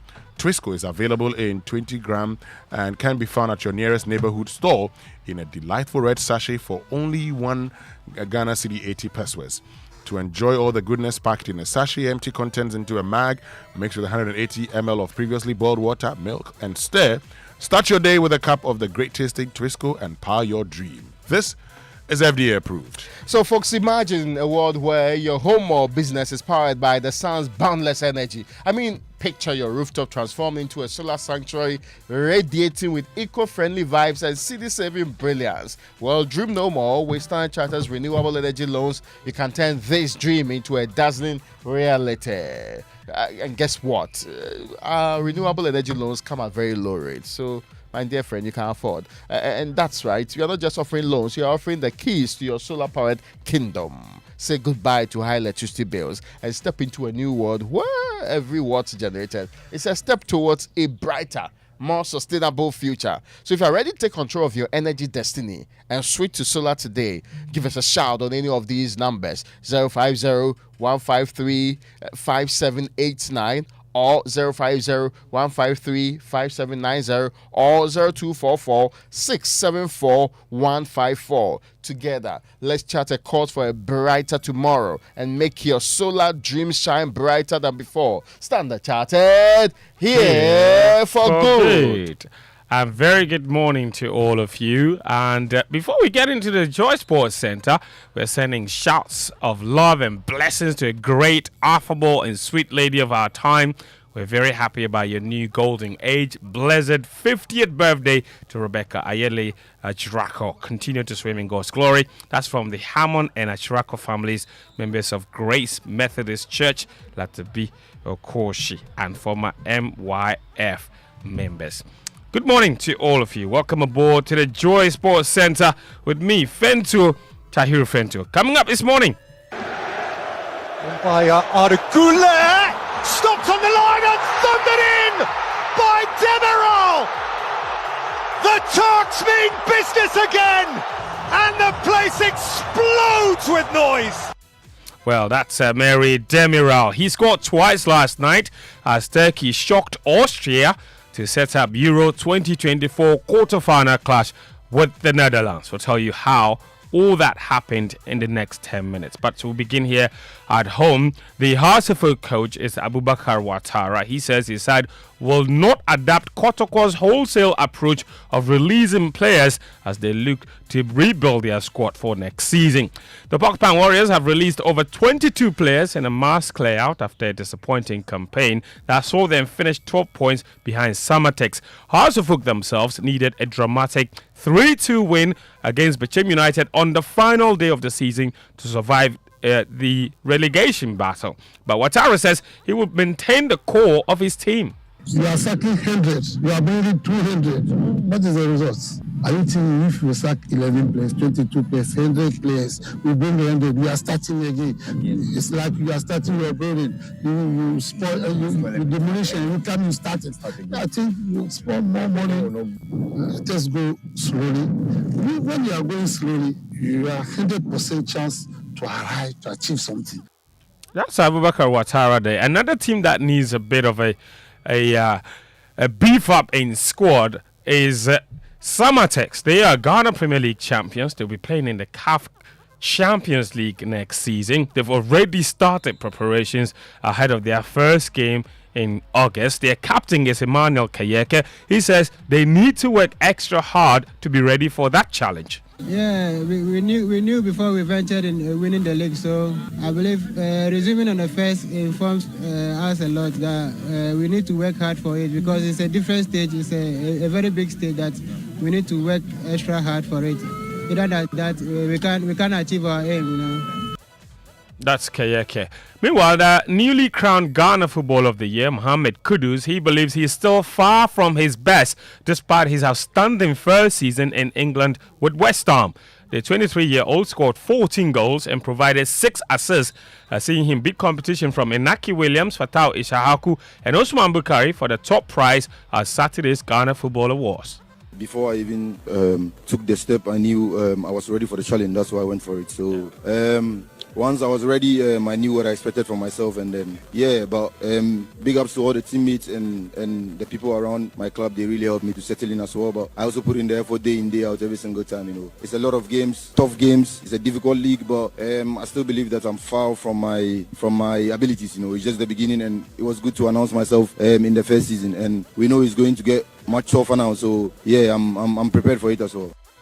Mohamed Kudus. Now, former Ghana captain John Mensah, he's urging Ghanaians to rally behind Otoado and the Black Stars as they seek to turn around their fortunes. The former Black Stars captain was impressed with the team's output in the back-to-back World Cup qualifying wins against Mali and the Central African Republic. Well, they did well for the last 2 games they played to make Ghana be in the top of the group or the second of the group. I think it's a very good idea for the coach Otu and his colleagues John Pinton and Fatau Dada and the others. I think they are doing well. The guys also are performing well. So I think we have to give our maximum support for them to continue to do well for the nation. That's John Mensah. Ghana are currently second in their World Cup qualifying group after 4 matches. Now let's move on to elsewhere in Africa. South African second-tier club Black Leopards have confirmed an agreement with former Ghana assistant coach Maxwell Kunedu to become their new head coach. The club's chairman Shefiwa Tidela, he says Kunedu will touch down in South Africa this week to complete formalities and sign a 3-year deal. Just recently completed, the Ghana FA Cup version, the MTN FA Cup. He won it. The team that he was with finished 4th. He's 51 years old, and he'll be here with an agreement for him to be here for the season. All right, Shefiwa Tidela. Apologies for the background noise there, but basically confirming Maxwell was signed a 3-year deal to take charge of the South African second-tier team, and his task would be to try and qualify the team for the Pre-SL Premier Soccer League there. Speaking about the Premier Soccer League, well, the Mamelodi Sundowns, they look like they could be losing their head coach, who has not turned up for training in the past 3 days. There's no news yet or confirmation of his departure, but one of the most sought-after coaches on the African continent seems to be on his way out. Let's head to Germany now, where the run of 16 games of Euro 2024 were concluded yesterday. Mary Demiral scored twice, including the quickest knockout stage goal in Euro's history, as Turkey stunned Austria 2-1 to reach the quarter-final. Substitute Michael Grigoric, he scored the consolation for Austria after the hour mark before Mary Gudok produced a point-blank save to deny Austria a late equalizer. The Turkey coach Vincenzo Montella was full of praise for Gudok. Ah, non lo so, ce ne sono state e ce ne sono tante di parate spettacolari, efficaci. I don't know, there have been so many spectacular, effective saves like this one, so I'm happy for him, I'm happy for the team, I'm happy for the country, and I'm happy for the group that we have created here and for what we produced out there on the pitch today. So well done to Mert, that's his job, to make saves, and we're very happy that he made a match-winning save in the final minute. The Austria boss, on the other hand, Ralf Rangnick, he says his team was just unlucky. I know it's difficult to say something so soon after the game, but it's our job. Yes, we didn't have the necessary luck. I believe if the game had gone into extra time, then we would have had a chance to win the game, because I think the Turks were fairly exhausted at the end and we had a physical advantage. That's Ralf Rangnick. Turkey, for their reward, will now face the Netherlands in the quarterfinal. Substitute Donjan Marling, he scored twice, and Cody Gakpo got his third goal of the campaign to help the Dutch see over a very spirited Romania side 3-0 to reach the quarterfinals of the tournament for the first time in 16 years. Here's Cody Gakpo speaking after the game. Overall, it was a good game from our side. I think we tried to dominate the game, and I think in moments we did that very well. We knew they were a tough opponent. Yeah, we were also ready to fight, and I think we showed it as well. Obviously, the fans were amazing again in the stadium, and at the end, yeah, we needed to score goals, and that's what we did as well. So yeah, overall good performance. That's Cody Gakpo now. So the quarterfinal fixtures are very much confirmed now. Spain take on Germany. Portugal is up against France. The Netherlands, they take on Turkey, as you heard, and England will face Switzerland. Yesterday, there were Copa America matches in the United States of America. Brazil, they drew 1-1 with Colombia in their last group game, and that will take them through to the quarterfinals of the competition. The USA were not so lucky. They have been kicked out in the group stages of their competition, finishing third in their Group C encounter there. Now, the Wimbledon tennis competition started on Monday. Yesterday, Tuesday, was day 2 of the competition. Daniel Cranton has more on a wrap of what happened yesterday. Marketa Vondrousrova's Wimbledon title defense came to an early end as she fell to a surprise first-round defeat by Spain's Jessica Bussas. World number 83 Bussas took advantage to win 6-4, 6-2 for her first Grand Slam victory. There was no concern for world number 1 Iga Swiatek, who secured a comfortable 6-3, 6-4 victory over 2020 Australian Open champion Sofia Kenin. Earlier, world number 5 Jessica Pegula secured a straight set win to advance to the second round. In the men's draw, Novak Djokovic, who is seeking to equal Roger Federer's men's record of 8 singles titles at SW19, beat Vit Kopriva 6-1, 6-2, 6-2 under the roof on center court. Russian Andrei Rublev became the highest seed to fall in the men's singles, losing 6-4, 5-7, 6-2, 7-6 to Argentine Francisco Comensana. Daniel Cranton there. That's all the sports this morning on the Joy Sports Center. My name is Fentio. Sahiru Fentio. You can find more sports on our website, myshowonline.com/sports. Back to you, Kojo. To me. Back to me. Yes. Back to you. Literally. Yes. Anyway, good to see you always. Raymond. Always a pleasure. What's with the look this morning? Why are you staring at me like that? Upana is downward. See, at some point. Raymond. At some point, Raymond Aqua. We have to respect each other. Raymond Aqua. You have to respect the people of this country too. No, you respect me. And when you go to the barber shop, let them do their job. You respect me. You respect me. Where is Samuel Dami going? So do you pay for this? Do you pay for it? Yes. Really? You pay for it? Yes. Yes. I'm not trying to understand. How I much shouldn't you pay for the haircut. No, seriously, they Do don't you care pay for anything. your haircut? Yes, me declare everything.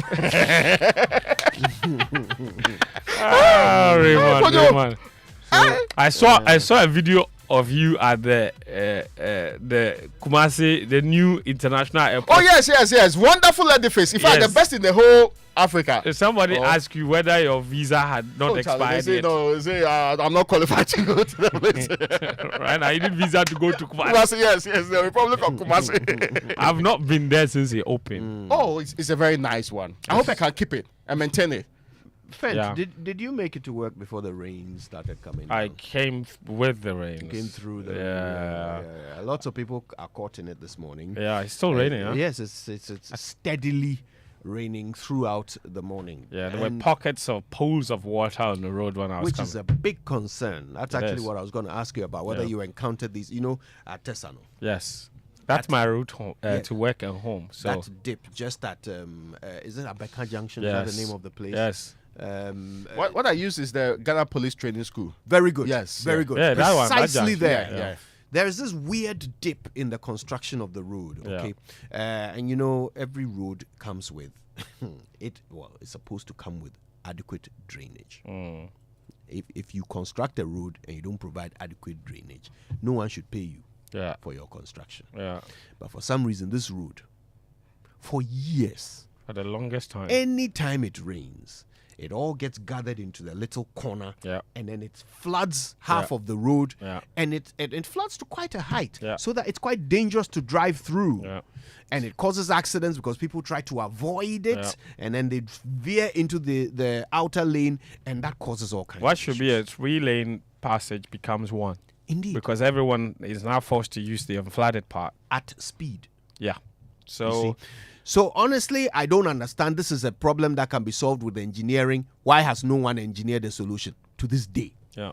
I mean, look, when I first moved to Accra 10 years ago in 2014, I was living at what's the name of the place? This is Sun Lodge, the hotel at Tesano. I lived there for about 3 months. Okay. Yeah, while I was looking for a place. Of course. So that was my route. Yes. And every day it rained, that happened. Yes. For 10 years. Yeah. Come on, no one has seen it. I think it's like right opposite. There's an EcoBank there. It's right opposite that place. Yes. It's pretty bad. So listen. Actually, there are two spots. One just before the traffic light when you're coming, and then one after Right the after. traffic. Yes, right Indeed. after the traffic light. Indeed. Two Indeed. spots. I mean, who is going to convince us that they haven't Yeah. seen this? Oh, they have. And these are not the only spots where this No, happens no, no, across no. the country. I'm sure today, as you're coming to work, you are driving through a place that has perennial flooding on the road every time it rains. Actually, it's happened to me before where I got caught in it. On my route home, I think on the Dominic Kwabenya route, there's a bridge there, and one time it rained heavily and everybody was locked out. So now you have to go around and go and use Westland to access Dominic. It was very bad, especially if you drive a saloon car like us who can't afford big cars. I was standing there one time. Somebody just drove through with a massive, The saloon car. The Benz is the saloon car. No, it's a saloon car. With the Benz, no. I drive a Corolla. What is wrong with you? Okay. So what do you use the Benz for? Huh? What do you use the Benz for? What Benz? You can buy fuel. What Benz? Oh, Raymond. Thank you. You like setting people up. I don't understand this. Ventio is a man of the masses. No, He we disagree. claims to We be have not driving a given him Corolla. certification yet. I saw a tweet from somebody that if you earn 10,000 Ghana cedis every month, okay, and you don't even buy Gary and you save all of it for 1 year, that's 120,000 Ghana That's cedis. true.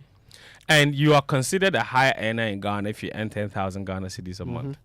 Now, at the end of a whole year, at the end of a whole year, you get 120,000. that's all you have. Now he says, and this is the part of the tweet that really got to me, that 120,000 Ghana cedis is not going to be enough for you to be able to purchase a 2015 Corolla.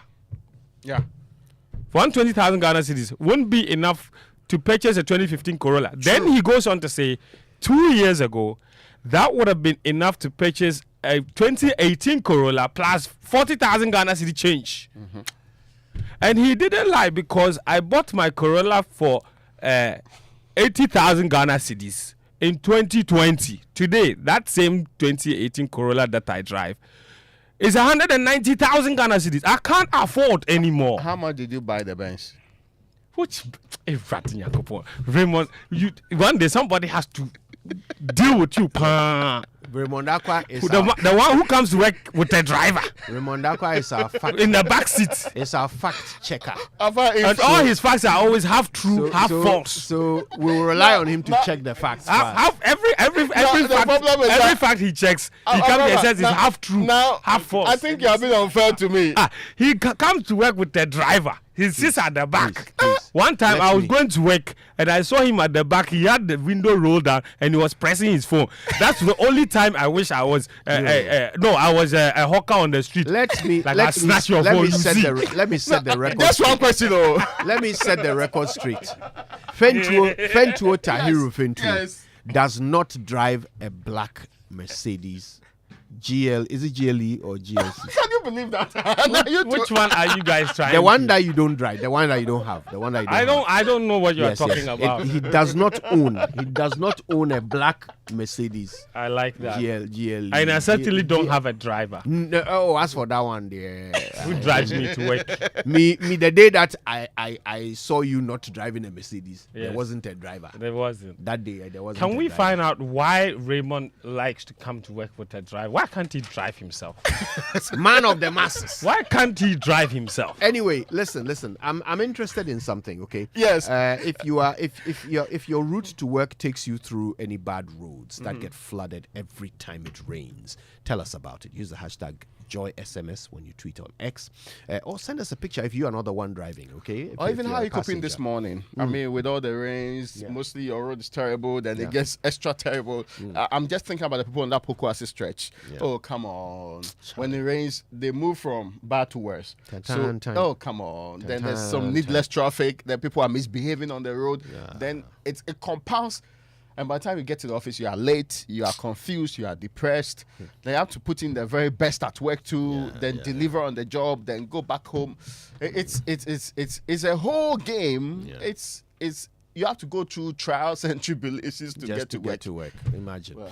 Use the hashtag JoySMS. Tell us about your commute to work through the rain. Okay. Social media messages on the Super Morning Show are brought to you by Rapinol. When the pain is too much to bear, grab Rapinol from Danex Ayrton Starwin PLC. Rapinol is the rapid pain reliever. It's also brought to you by EcoBank, a better way, a better Africa, and Mala2 from Ernest Chemist. Mala2, power over malaria. Now, this is the year to stop singing and talking about chopping and enjoying life and just do it. Buy Benz. EcoBank has over 1 million cedis worth of cash and prizes in the EcoBank Million Gang promo for you and over 7,000 others across Ghana. Hey, my God. Winners will be rewarded bi-weekly, and you can be one of them. Winning up to 3,000 Ghana cedis, some of this monthly salary. There will be also 3 monthly draws, and also you have to do all that you have to do is deposit cash in multiples of 500 Ghana cedis into your EcoBank account at your nearest branch. Also, EcoBank Express Point or via EcoBank Mobile to stand a chance of winning. Other prizes include fuel vouchers, shopping vouchers, airtime, and many more. Promo runs from May to July 31st, 2024. It's your time to chop life. Remember, every 500 Ghana cedi you deposit earns you an entry into the EMG. That's the EcoBank Million Gang. That's the draw. Now, a better way to enjoy life, we know that. A better way. And this is for a better Africa. EcoBank is their Pan-African bank. Love it. Now, listen, before we go any further, I want your take on this really quickly. So, Professor Stephen Ade has been talking about this whole plan to legislate free SHS, and pass a law to kind of establish how it should be implemented. Listen to him. This thing, they have practiced it for 7 years. If they feel that there's a need for a law now, so be it. But what they have done for the past 7 years has not been illegal. It has been by government policy. It's acceptable. So they must have a reason why they want to bring in a law now. So far, what is being said that so that future governments cannot torpedo it, I don't think that is here and there. The same way you brought it, another government with majority can also change it. So I think that the free SHS is good policy has to be attuned, and I don't think that any government would say now some Ghanaians should not have education, but it's a question of how best to attune it. I think the main issue is not the legalities. The main issue is the practical implementation. Professor Stephen Ade speaking on PM Express last night, saying that, look, it's not legislation that is needed. It's more, operational implementation that needs to be fixed. Thoughts? Yeah, I agree with him. I mean, I think this is much ado about nothing. We asked in the years of 2018, 2019, and 2020, we asked for a review forum. We asked that the National Education Sector Annual Review should center on free SHS so that we all, I used to be one of those people invited some time ago, journalists, education practitioners, teachers from across the country will meet and discuss education major policies. And now we will know the various sectors and how they are doing, tertiary, primary, and all of that, so that we can evaluate and see the differences. That's why they kept reporting towards teacher absenteeism. How many times, how well have we done on that level and everything. Now, we have not been having those ones. If they've been having, some of us have been kept out completely. That's not a problem. Then you say, oh, no. We've been asking for a review consistently. In fact, it reached the point the executive president of this country construed review to mean cancer. Isn't that even the thinking behind this new law? Yes. So you created your false sense of review means cancer. Then you have proceeded to now make it, let's use a law to now say you cannot do the cancellation of the policy. In any case, why? When you make the law, can't people review the law? Would it be entrenched in the Constitution? In fact, even entrenched provisions in the Constitution can be reviewed. See, listen, let's be serious. There are very serious issues with our education at the senior high school level. Those ones are the ones I'm expecting concentration on. There are serious matters that require attention. There are serious issues about quality, about even access, about the people. See, kids went to school as far as December. They wrote their very first exam around, last 2 weeks or one or so. They are coming back, Kojo, this weekend or the next weekend. This whole year, from December to this time, this would have been the first time they are writing exams. Imagine. I mean, see, let's deal with the most important issues and stop this useless quest. And because it's an election year, you cancel, they will not cancel, they will cancel. And you leave the most important issues out. Passing a law, nobody do. All right, so big stories are coming up, and we're talking to Professor Alex Dodoo. It's brought to you by Telecel, Connecting Energies, Latex Foam, your partner for life, and Equity Health Insurance here for you. Now, picture this. You are lying in bed after a long day, seeking comfort and relaxation. But instead, you are met with a mattress that sucks beneath you, a reminder of shortcuts and compromises. Your comfort and well-being should have never been compromised. That's why we at Latest Form prioritize quality above all else. Step into our showrooms and experience the difference for yourself. Our high-quality mattresses and furniture are crafted with ultimate relaxation in mind. Picture waking up refreshed, rejuvenated, and ready to take on the day. That's the Latest Foam promise. Invest in your well-being. Choose Latest Foam. Otherwise, you do yourself. Latest Foam is your partner for life. Visit us today and sleep better tonight. Call us on 0302231155 or 0302008499 or visit us online at latestfoamghana.com. All right, you're about to have the world at your fingertips because the wait is finally over. Telecel is here. Now you have everything you want and need. Quick and reliable communication, stress-free money transactions via Telecel Cash, transforming your big business ideas into success stories with Telecel Business and more. Connect with Telecel and enjoy a world of endless possibilities because with Telecel, there is no limit to connections. Telecel, Connecting Energies. Time now for the Joy Business Minute, and it's brought to you by Consolidated Bank Ghana, CBG, we stand with you, and Anointed Electricals, the generator experts.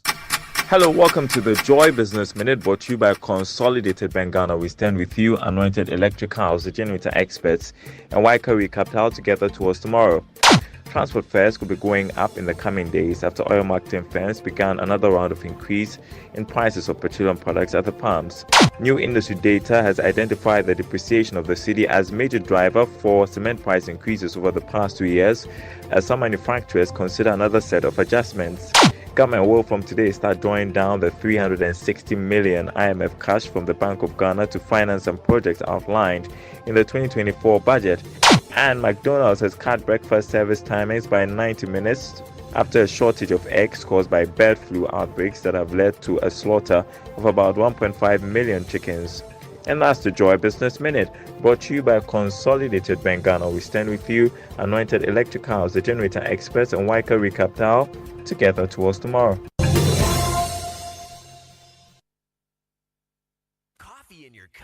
And Joy on the set. The Super Morning Show is always the best bet on Joy 99.7 FM.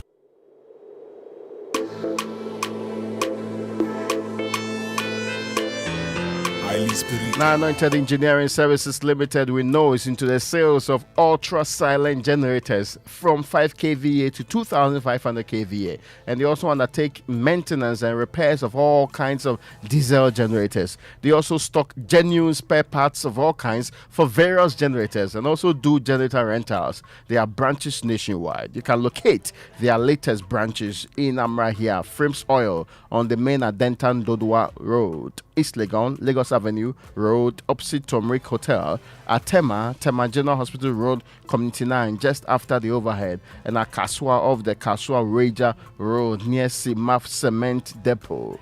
And at Odoko, where the big house, the headquarters really is at number 77 Anointed House of the Odoko Malam Road here in Accra. Just call this number if you need help right now. 0243 480 334. 0243 480 334. Joy, Joy, Joy FM. I love this station.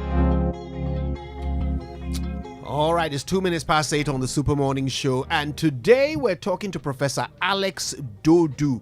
Now, he's the Director General of the Ghana Standards Authority. That is the body that actually currently regulates the cement industry. We're going to understand what is in this LI that is being introduced and how it intends to regulate this sector better and ensure that we know what goes into the pricing of cement. We'll hear from him. We'll hear from him about the interaction that his organization had with the cement manufacturers just yesterday. What came of it? And what are some of the issues in this sector?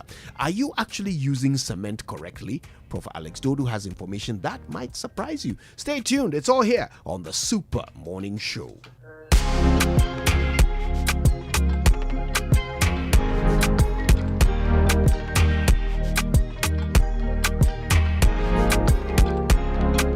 Joy 99.7 FM.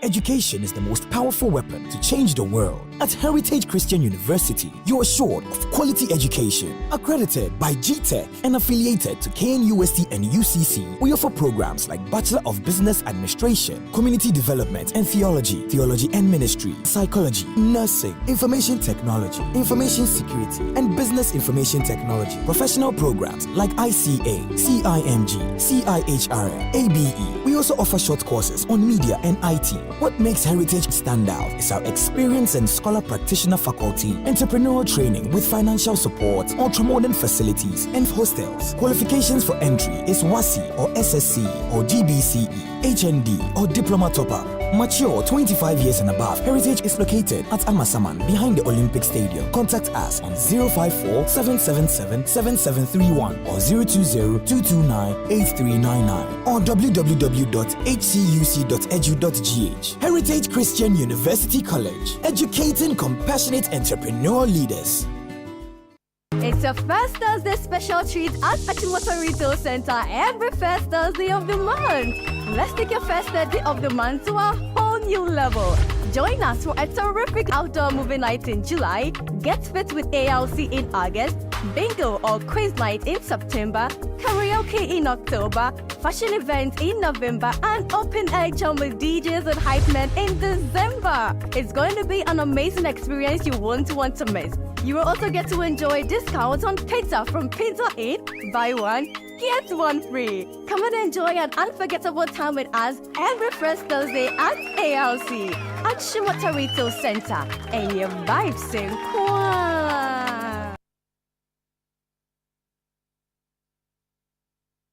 Auntie T, I beg, fix me go betete Ghana. No gari, no oil, no plantain, just beans then eggs. Hey, brah, that be dangerous combination, no? Problem no day. I feel handle am. For Telecel, with the Bob say everybody gets what they like. That be why Made For Me bundles day. Based on your usage, you fit get your own data and call packages. Fala! Made For Me bundles like the way you the want town. That *530#, then buy Made For Me bundles today. Telecel, connecting energies. Beautiful people, we are live in town, soaking in the excitement about the partnership between Access Bank and PABS, revolutionizing the way people move money across Africa. Let's hear directly from those reaping the benefits. It's a relief. Anytime I send money back home, my family receives exactly what I send them, instantly. I'm studying in Ghana, but originally from Nigeria. With this service, my parents send my school and hostel fees directly, and they do it with so much ease. I run a fashion business. Let me tell you, sending and receiving money across Africa without those annoying forex fees has really cut down our operational costs. Benefit from instant payments across Africa with zero foreign exchange hassle.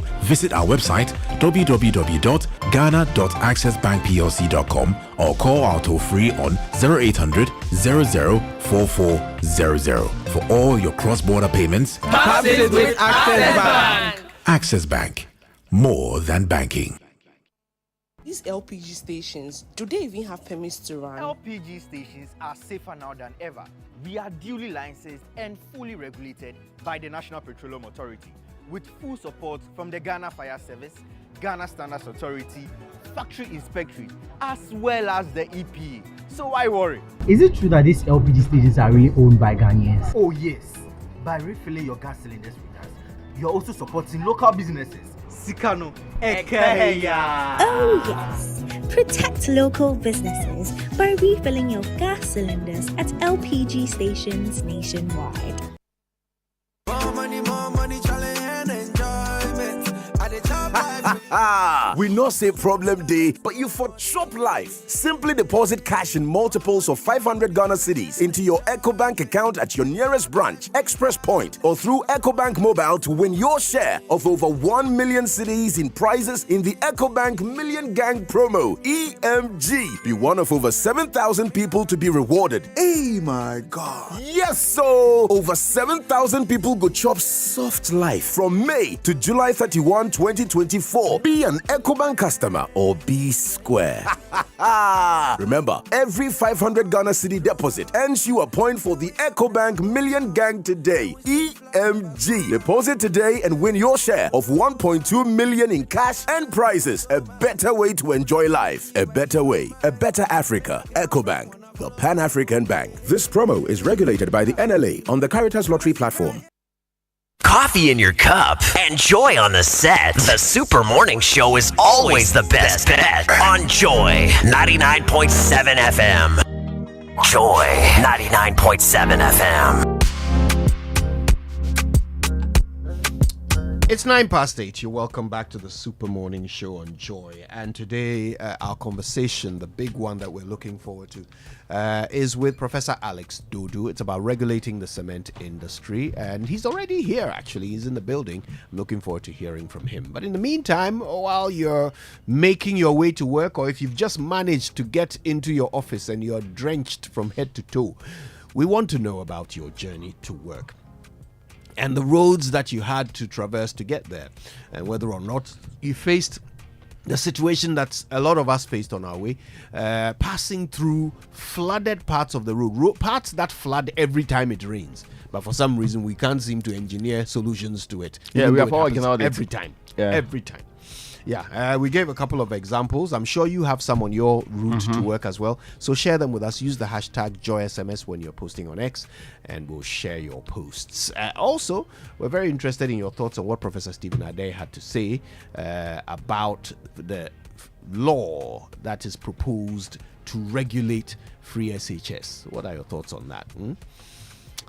Now, people are responding. Yes, this one says, good morning, Joy FM. Just opposite the Puma filling station on the Dominic Kisseman Road. Yes. The road is flooded. Danny is sending us a message from Domi. And good morning, SMS team. Please, have you noted the fire service training school and also cemetery traffic light in Osu, which floods after small downpour? Yes, I know that place too. This Pokwasi in Sawam Road is very terrible. It's both physical and psychological. This is coming from Kofi. Yeah, it's true. That's a terrible, terrible place. This one says, at Alomojata, in fact, I can't risk my life. The work will still go on when I'm gone. I'll try and get to work, okay? Now, good morning, please. There is terrible traffic on the Tema to Accra stretch of the motorway. I have spent 2 hours, 16 minutes and still in the traffic. 2 hours, 16 minutes. My God. On just the Accra Tema stretch of the motorway. You know another horrible place? Yeah. Kanishi First Light. Oh, yes. That's also a very terrible one. Have they fixed there used to be gullies there? Yes. Yes. There used to be very serious. Horrible. Yeah. Anyway, now, good morning, Kojo. You guys have forgotten Kaswa to XCC Road from Frank Kaswa. We have not forgotten, except that mostly... We were thinking of, Ghana. You wanted a current status. We were thinking of places within the country. Can you believe that anyway? Well, so yes, we have not forgotten. Good morning to our dear friends in Kaswa. We love you. You know we love you. Yes. Dear Winston Kojo, Raymond Mamavi, good morning. There's a heavy traffic at the Tema end of the motorway right after the 18 junction. We don't know the cause. Please help us. Thank you. This is coming from Ife.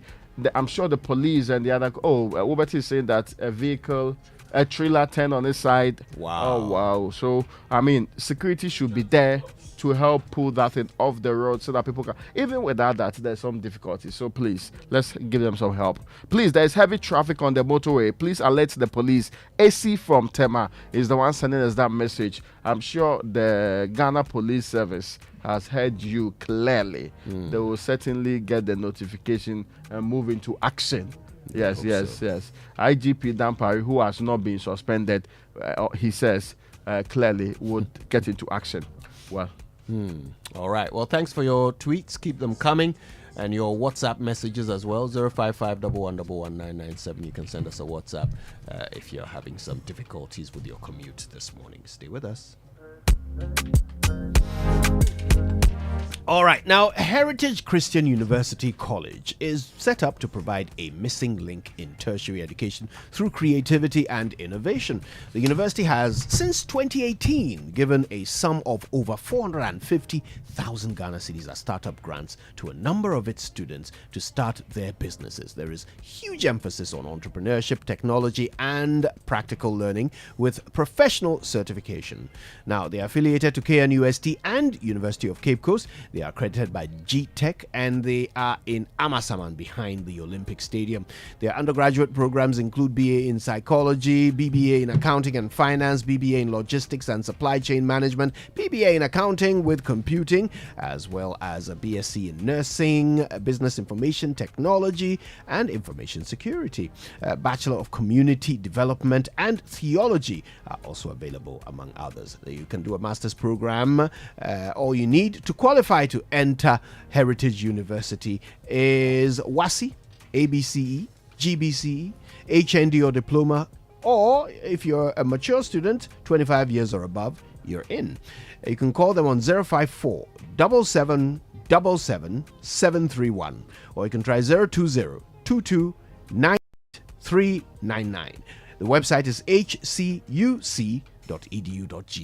Heritage Christian University, educating compassionate entrepreneurial leaders. Now, the new order of retirement is here. You can retire on your own terms with a guaranteed monthly income for the rest of your life. Yes. Simply invest a lump sum in the old mutual retirement salary plan today and start receiving monthly income to enjoy the perfect retirement. It's that easy. The best part is you get to enjoy salary increase. 16% was done in the 2023-2024 year. Now, as well, you can get to enjoy a salary increase. Call Old Mutual now on 0504 534 333 or visit oldmutual.com.gh or simply dial star 789 star 01 hash to request a call. Obrapa Ahotonkwa. Old Mutual. Do great things every day. All right, well, we've got lots to do on the Super Morning Show today, and we're taking you along. All the things that matter to you matter to us. So, cement prices, Professor Alex Dodoo is here to help us understand how we can regulate that sector once and for all. But keep your tweets coming through. If you have questions for Professor Alex Dodoo, send them through. Use the hashtag JoySMS, and we'll put them to him. Feel like I'm stuck in a maze, looking for the wrong one again. Because I'm searching again. Even though I fuck with your ways, even though your body they craze, no be for me, maybe I'm unlucky again. The car, my cup, my healer. Oh, another one for my God. I'ma just call my killer, my killer. The car, my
You get it's fired up the morning. That's right. Listen, thank you for staying with us. This is the Super Morning Show on Joy 99.7 FM. If you're tuned in the Asante region through Love FM, we love you very much. Thanks for choosing us. And for those of you listening in the Central region through ATL FM, thank you so much for spending your morning right here on the CIMG radio program of the year. And there's a reason why we're the best. It's because what matters to you matters to us. Cement is what everybody's talking about. The prices flying through the roof. We need to figure out how to bring some sanity to the sector, and there's no better person to help us understand the way forward than Professor Alex Dodoo. He's the Director General of the Ghana Standards Authority. He also happens to be the chairman of the Cement Manufacturing Development Committee, which was established under LI 2480.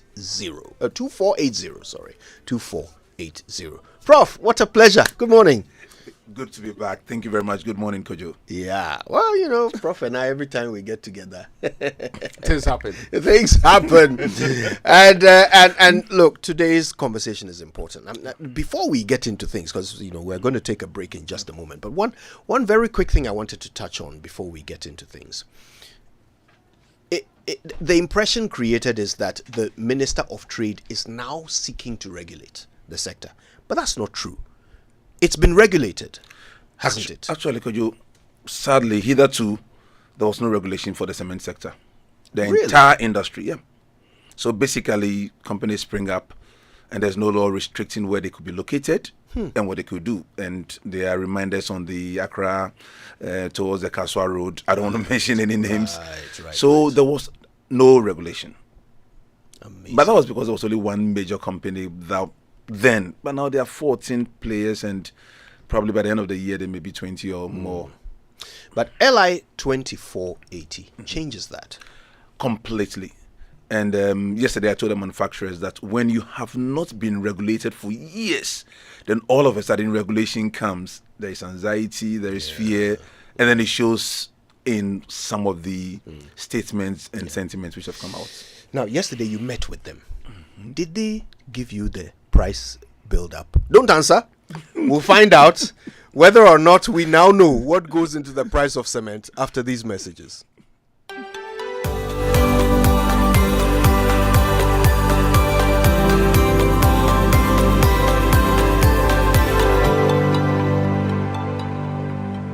Hello. We've all been there doing something dangerous to our teeth and suffering the consequences. Now, in that moment, you wish you hadn't, right? It's another episode of Time with the Dentist. I'm your dentist, Dr. Gwendolyn Amakwe Baiche, and this program is sponsored by Pepsodent in partnership with Ghana Dental Association. Today, let's talk about a few of the things that we do to our teeth and subject our mouths to that are harmful. Some of these habits have been with us for so long that they have become a part of us. But there's no habit that you cannot break if you put your mind to it. The first is smoking.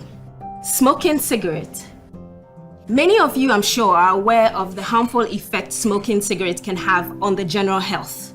But what you also need to know is that smoking is one of the most destructive habits for your oral health. It is one of the major causes of bad breath and teeth discoloration due to the tar and nicotine present in it, and also the increased buildup of tartar and plaque that it causes. Other effects on your oral health include gum disease, which progresses faster in smokers compared to non-smokers, and we all know by now that gum disease can lead to tooth loss. Nicotine in cigarettes reduces the flow of blood to tissues of the mouth, and good blood flow is needed for healing following surgical procedures like when you have your tooth taken out. So in effect, smoking can delay healing in the mouth. There can also be loss of density of the jawbone, inflammation of the salivary glands, which will lead to decrease in salivation, and very soon we will learn the importance of saliva to our oral health. Lastly, smokers are more at risk of developing oral cancer. To those of us who smoke, it certainly can't be an easy habit to quit, but with the necessary help, you can. Don't wait until it's too late. The second poor habit is the use of our teeth as tools. Whether opening bottles with our teeth, ripping packages, cutting fabrics, or holding objects with our teeth, you are putting yourself at risk of cracking, chipping your teeth, or even injuring your gums. Especially to our tailors and dressmakers, fisher folks, carpenters, who tend to use the teeth as tools at work. Let's do well to put a stop to the habit. Our dear mechanics who use their mouth to siphon fuel from car tanks using rubber tube. You're exposing your mouth, including your teeth, to very toxic substance, which can erode the tooth surface. Accidentally swallowing or aspirating the substance can also be very harmful to other parts of your body. The last poor habit I would like to talk about is brushing your teeth too hard, and especially with a hard bristled toothbrush. While we encourage you to brush your teeth often, please use a soft to medium bristled toothbrush, like the Pepsodent toothbrushes. These are gentle on your teeth and gums and are also able to clean hard to reach areas of the mouth. Let's stop brushing aggressively. This list is not exhaustive. There are others, like crushing ice with the teeth, biting your nails, and grinding the teeth. Tooth discoloration is when the perceived color of the tooth looks deviated from normal. And what is normal? So the teeth typically are very white in very young children, off-white in adults, and whitish yellow as you age. When you use your teeth as openers, you can crack or chip your tooth. This can affect your smile. Your teeth will look unaesthetic, it could feel sensitive, and depending on how bad the chip is, you could even feel pain and eventually lose your tooth. Bad habits are not easy to break, but can be broken. Let's put in every effort to stop these poor oral habits. Remember to always brush your teeth twice daily with a fluoride toothpaste like Pepsodent. And visit the dentist regularly. Your teeth will thank you. This campaign is proudly brought to you by Pepsodent in partnership with Ghana Dental Association.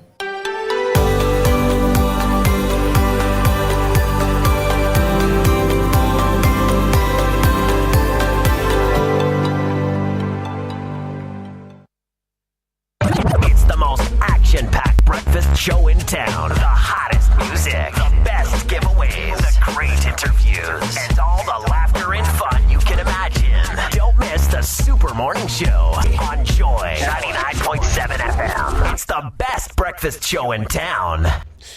You're welcome back. Let's talk cement. And one of the people taking concrete steps, see what I did there, to bring some regulation to the sector is Professor Alex Dodoo. He's the Director General of the Ghana Standards Authority. He's also the Chairman of the Cement Manufacturing Development Committee, which was established under LI 2480. And of course, that's the committee that met yesterday, am I right? Or you just met with some of the... No, it's that committee met with all stakeholders. That's right. Media, manufacturers, and basically, look, cement has become like, in a way, petrol. Everybody's affected or impacted by cement. And for an industry that is so important now, obviously Ghanaians are very sensitive about price. Yeah. I must say, since Thursday when the first version of the LI was laid, people call me and there's only one question they ask. They say, Prof, do something for us.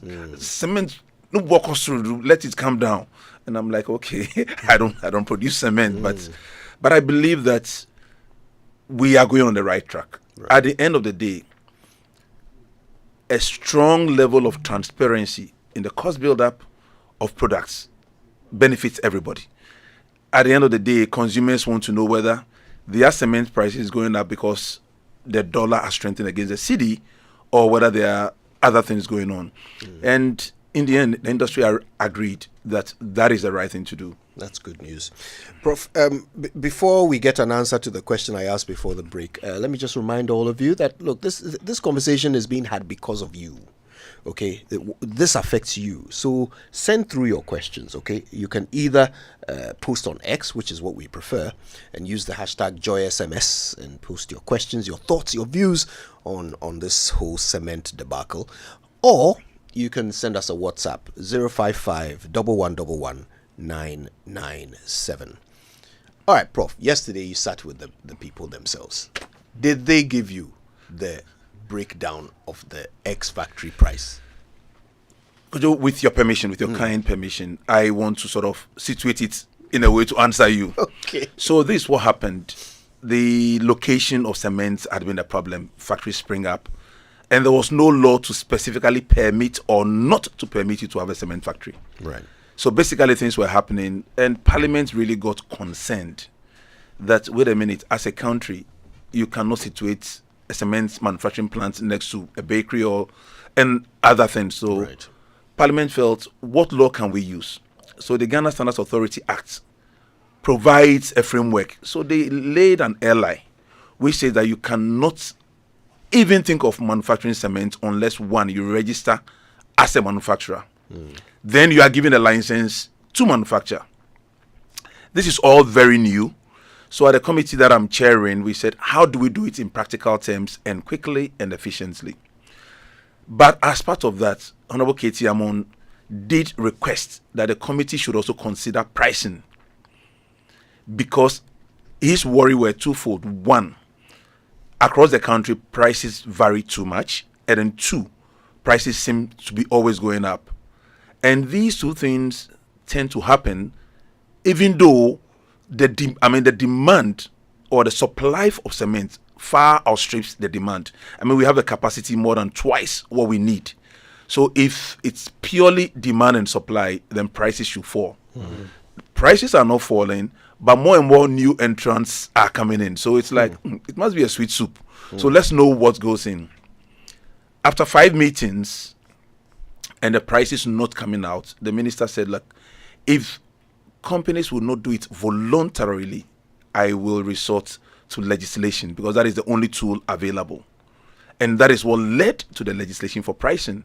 But all along, it's been a voluntary call for companies to give an indicative ex-factory price at the factory gate. Give your price, just let us have an idea of what goes into the cost build-up, so that if prices are going up, Ghanaians can go along with you that, oh, this is because the dollar has done its thing again. Or, by refusing really was a frustration to every player. Because at the end of the day, government on behalf of the people wants transparency. And I believe all of us love transparency. When that didn't happen, legislation had to come in. The nature and the format for the legislation was what led to the issue. But yesterday, I'm happy to report that the newer version of the pricing regulations was laid in Parliament, and in 21 days it becomes law. Okay. So I'm getting from your response that even yesterday, the actual specifics of the price build-up was not shared by the manufacturers. It was not. So what is it? I mean, when you ask them for it, what tends to be their answer? What's their reason for not giving this detail? What do they say? At the committee level, it's been that we are happy to provide it. But they don't provide it. But it doesn't come. Well, it hasn't come as at the time the laws have to come in. So now you have to legislate it. Initially, the discussion was publish it on your website or give it to the committee so that we publish an aggregated average so that people don't know who is doing what. But now it's got to come from each company, and it's got to be published like the water level in the Akosombo Dam or any other thing. I think, and in the new LI, the requirement is that submit it to the committee. Let us know the cost build-up, as in your labor costs, factors like exchange rate depreciation, cost of electricity, reasonable profit margin.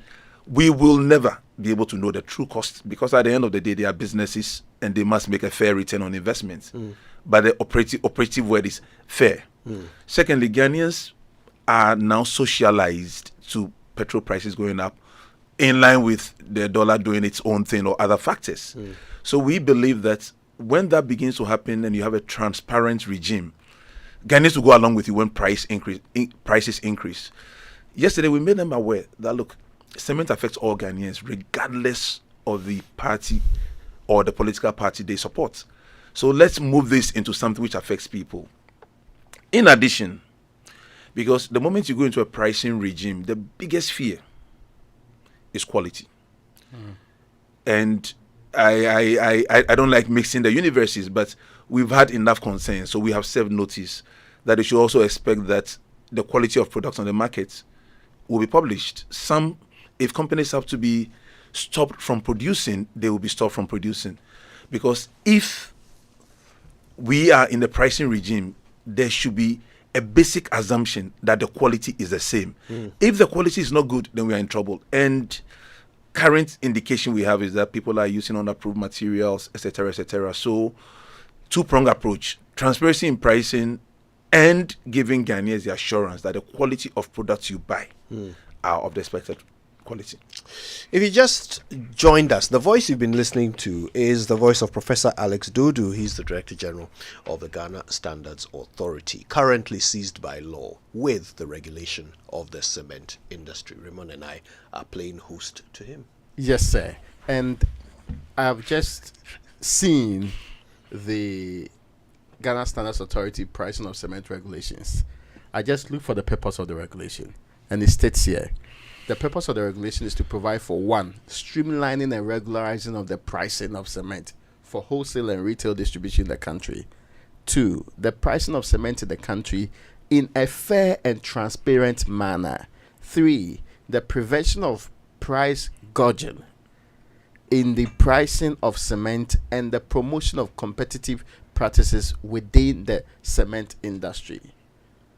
Have we ever done this in Ghana before? Never. Never. Well, not to the best of my knowledge in the cement sector.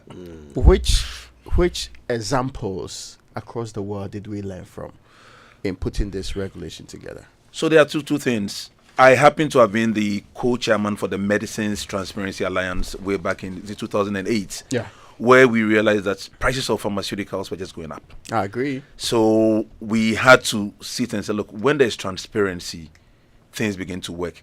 We've also worked on what we call the extractive industries transparency initiatives, where companies, what they declare and what is published globally on the extractive industry, gold, diamond, helps us to know. And that is how come we know that sometimes what is exported and what is remitted never match up. Yeah, really. So we know that transparency works. It stops. We call it price gouging because you can meet together and do an OPEC where you say, look, we'll control the volumes on the market to ensure that the prices remain where they should remain. The bit about the uniform prices across the country, indeed, the industry who sits with the committee as well did say that, look, to do this, let's see countries we do it, countries like Togo, Benin and others, and see whether their industries are competitive. So those were the ones. In terms of the actual LI, I must say that the minister, as a seasoned lawyer, together with other lawyers in parliament, this is not, the current version is not the original version. And I must say that members from both sides had very heated arguments on Thursday. And the arguments really dealt with one. There was a bit in the original one about going to jail and other things. So it was more about, let us not do a law whose enforcement would defeat the very purpose we want to achieve. And I'm pleased to say that for once in Parliament, I was seen as a good boy because I could see the converging point. And what a rare occurrence! I know, and I must say that I give a big shout out to the parliamentarians on both sides, because what they did was, Honorable Katie Amon was of the view that, look, I don't even need to prelay an ally constitutionally. But then Honorable Dominica Yeni said, look, that's your view, that's a constitutional issue, but let us solve a problem and let us discuss this. And in the discussion, I would say that it's been refined to a point where I believe we all like, the previous one was on prices. This is on pricing. Okay. And there's a big difference, because the previous one had maximum retail price, and people felt, oh my God, that is like price control. Yeah.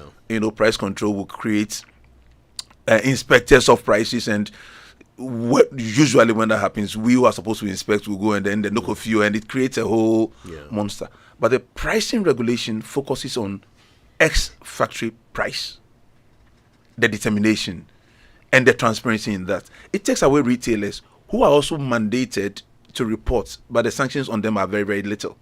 But for the manufacturers, your license can be revoked can you be don't suspended. report. If you do not report.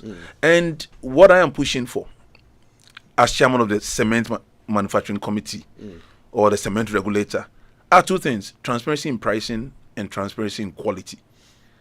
What exactly do they be? Let's stay with the pricing specifically. What do you want to know? That they tell you a price build up and all the factors that go into the pricing.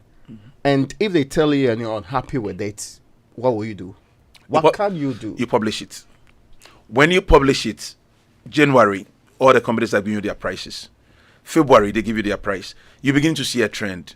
If the trend are in line with exchange rates, solely in line with exchange rates, you would see it, like we do for petrol. So if it's not, yeah, for example, someone gives you their price build-up and it says our inputs come up to 100 cedis. Exchange rate cushion is another 20 cedis. Profit, 300 cedis. So the LI is clear. If they are not consistent, and it uses a very generic word, if we are not satisfied, we refuse it. So it means you cannot publish. That is where the interest comes in. So in essence, the stick and carrot here is, if you publish, you are meeting the requirements of the law. But if you publish and the Ghana Standards Authority is not satisfied with what you published, they can revoke your license. Yes. And in fact, where the committee is not satisfied, it sends it back to you. And because you cannot continue producing unless you have published your price. So there is a stick, a strong stick. And if you do produce when you don't have a license to produce, you are in trouble. So government is using licensing and a committee of stakeholders, including both the Association of Ghana Industries and the Chamber of Cement Manufacturers, who curiously in the law are part of the regulator. They are part of the committee. So basically, it's not a government-imposed committee per se. You have EPA, you have Standards Authority, you have the manufacturers, then you have AGI, then you have MESTI, because of science, technology, innovation. So basically, it's a committee of peers, of stakeholders, and one lay person or one expert who is a Ghanaian who sits on it from the consumer side. When we start that, consumers can now say, wait a minute, exchange rate has gone up or has come down. How come cement prices don't fall? You and I know, because you and Raymond, that in Ghana, when things go up, even if the dollar, the city should strengthen, the price will never come down. So we need to have that conversation. And I'm happy you said, is it only one sector? It should not be. It should be systematically rolled across key sectors. Because currently, we are anxious. We are anxious, and as the industry calls on government to provide a level playing field and stop substandard products, the industry should realize that to deliver these services, government also expects them to have a conversation with consumers which is based on transparency. We'll come back to pricing. It's the thing that people care about the most. But let's talk for a minute about the other part of your regulation, which is on quality. Now, it turns out that sometimes even the way cement is used is wrong. So we have a situation. We have types of cement, and we know that some cement, a newer type of cement, which is supposed to be used just for plastering, for instance, is being offered incorrectly to people for foundation. So we are taking the key strong decision to reduce the bag size from 50 kg to 25 kg and mark it red. To show the difference. To show the difference. I think when you put yourself as a consumer, you see how confusing all these things are. So we have told the industry that, look, every Ghanaian is building, whether for a church, for their houses, and so on and so forth. How are we communicating to them? Secondly, cement can be strong but not durable. Because for cement, you need it to be hard, but you also need it to be durable. It should last, or else your buildings will collapse. I mean, we see buildings sucking water from all because some players are adding unapproved substances like quarry dust. We did close down 3 companies. I am very convinced that those practices have not gone out. The data I have tells me, so I'm just confirming the data, and would apply the necessary sanctions publicly. Regulation should be quiet, but where certain players decided to be recalcitrant and very tough. And I have called on the industry. I have demanded of them that, look, give us a third-party neutral testing lab as well as the GSC. And let's create a regime where on the monthly basis, quality of products are also published. I believe the more information Ghanaians have, the more they can make their decisions based on... So, Prof, give us an idea of the danger of using plastering cement to construct your foundation. Your buildings will fall. In fact, they will fall very fast. It will stand for maybe 1 year. Wow. Yeah, it will stand for maybe 1 year. But it will collapse. I mean, that's a guarantee, not it may. It's a matter of when. And in addition to that, one other thing we are paying close attention to is the weight of a 50 kilogram bag of cement. I would have thought it was 50 kilograms. The data I have, and as you would appreciate, I collect a lot of data. Makes me very sad, because you see, depending on where you buy it. When the 50 kilograms is not 50 kilograms, not only is the Ministry of Finance shortchanged, but importantly, the Ghanaian is shortchanged twice. One, the money is taken from you, and two, finance doesn't also get the money it needs, so finance comes back to you one way or the other for more money. So you are paying double. The cement you need for the job you've doesn't also work. Also doesn't. So 3-0. So I mean, look, I told the industry yesterday that the cement industry is very important to the growth of a country. The buildings we need in the next 20 years, we don't even have half of that building today. So we are going to build and build and build. Because of the sensitive nature, dare I say even the political nature of it, by having a transparent regime, we take it from the realms of emotions to facts. Let us have good quality products. Let it be affordable or reasonably affordable to the average Ghanaian. And I believe the industry will grow. But at this stage where Ghanaians really stress, for some people are beginning to get anxiety when they hear the word cement. I don't know whether it will become a health condition in future, but prices of cement worries us. So it's a very key industry. It creates jobs, a lot of jobs. The value chain, as in from the manufacturers to the sellers, is also a whole new ball game.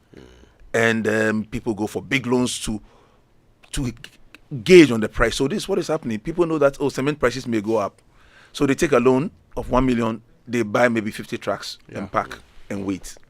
So all sorts of things are going on, and whether you like it or not, it creates the semblance of a bit of cartelism, a bit of. I mean, look, if there's no regulation, then the Wild West may prevail. And I must say that I applaud Honorable Katie Amon and the parliamentarians of both sides, because there was a lot of joy, I can tell you. Listen, we're going to take a break. When we come back, our conversation with Prof. Alex Dodoo is going to go into the next phase. And we are interested in a couple of things. First of all, we want to know who is affected or to be affected by this new LI. Which of the players in the value chain, all right? The person who is building blocks at your junction, is that person regulated by this? What about the one who owns the trucks that move the cement into the construction areas? Are they affected by it? Is it just the manufacturers? What about the distributors? What about those who have warehouses full of cement, as we heard, and are using it as a speculatory, commodity? Listen, who is affected by it? When we come back, we'll get information on that and more. Stay with us. Joy 99.7 FM. Happy Wednesday and welcome to Vital Signs by Sonotech Medical Center. I'm Dr. Grace Bachman. Today let's continue our discussion on hepatitis ahead of World Hepatitis Day on 28 July. Hepatitis can be acute or chronic. Acute hepatitis is a short-term illness, whilst chronic hepatitis can last a lifetime, leading to serious health issues like liver cirrhosis or liver cancer if left untreated. Symptoms of hepatitis include fatigue, jaundice, abdominal pain, and nausea. A simple blood test can diagnose an acute or chronic hepatitis infection. The good news, vaccines are available for hepatitis A and B, and effective treatments exist for other types. Regular checkups and safe practices can help prevent and manage hepatitis. Reach out to Sonotech Medical Center for health packages that check your liver function. Don't wait till you are unwell. Call 0242 439 467. Attention, facility management professionals. Get ready for the event of the year, the IFMA Global Africa Conference in Ghana, August 1st and 2nd at the UPSA Auditorium, hosted by the International Facility Management Association's Ghana chapter. This is your chance to meet the world's top FM experts, thought leaders, and innovators. Immerse yourself in groundbreaking keynotes, interactive panels, hands-on workshops, and unmatched networking sessions. Explore the future of facility management in Africa's booming built environments. Don't miss out on the epic gathering of minds and ideas. The IFMA Global Africa Conference, August 1st and 2nd at the UPSA Auditorium. Be there. Proudly sponsored by Fides Group. To register or to sponsor, please call 0558 368 544. Gasaba. Smoke from firewood and charcoal is harmful and as damaging to our lungs as cigarettes. It can cause heart diseases leading to stroke and may even affect our eyesight in the long run. Grandmothers, mothers, sisters, wives, men, caterers, and everyone still cooking with charcoal, let's switch to LPG gas. The National Petroleum Authority has introduced the cylinder recirculation model in collaboration with local partners to make gas more accessible in all local communities. Whether you own a cylinder or not, join our CRM initiative. Simply show up at any exchange point near you with a small down payment to receive a filled cylinder or swap your empty one. Regular safety checks will be in place. Say ebisa musemo or gas. Afeidie gasaba. Switch from firewood and charcoal to gas for a better and healthier life. This message is brought to you by the National Petroleum Authority and the Ministry of Energy. Hey, welcome back to work. Charlie, thanks, bro. Thanks, the bro. Malaria really knocked you down, eh? Charlie, no joke. Hey, fever, headache, vomiting, loss of appetite. I couldn't even eat my usual fufu. You and fufu? How we go do it? I hope you got tested before the malaria treatment. Oh, yes, I did. And thanks to Malatu, I kicked out malaria one time. Sharp. Anyway, sorry to ruin your excitement, but your boss asked of you. Okay. She says she has plenty work for you. No problem, Charlie. Strength day. You see, When malaria strikes, take Malatu, containing Artemether and Lumefantrine. Comes in tablet and suspension for the effective treatment of malaria in adults and children. If symptoms persist after 3 days, consult your doctor. Malatu is manufactured and distributed by Ernest Chemists Limited. This advertisement has been vetted and approved by the FDA. Everyone is running to Bills. Enjoy the peace of mind that comes with acquiring any of our loan facilities. For whoever you are and whatever you're doing, Bills has a product for you. No susu, no deposits. All you need is your Ghana card. Call 0302-200-390 or 0596-928-33 today and live a bill-free life. Bills Microcredit is licensed by the Bank of Ghana. Bills, financing your needs. Terms and conditions apply. These LPG stations, do they even have permits to run? LPG stations are safer now than ever. We are duly licensed and fully regulated by the National Petroleum Authority, with full support from the Ghana Fire Service, Ghana Standards Authority, Factory Inspectorate, as well as the EPA. So why worry? Is it true that these LPG stations are really owned by Ghanaians? Oh yes. By refilling your gas cylinders with us, you're also supporting local businesses. Sikano Ekeya. Oh yes, protect local businesses by refilling your gas cylinders at LPG stations nationwide.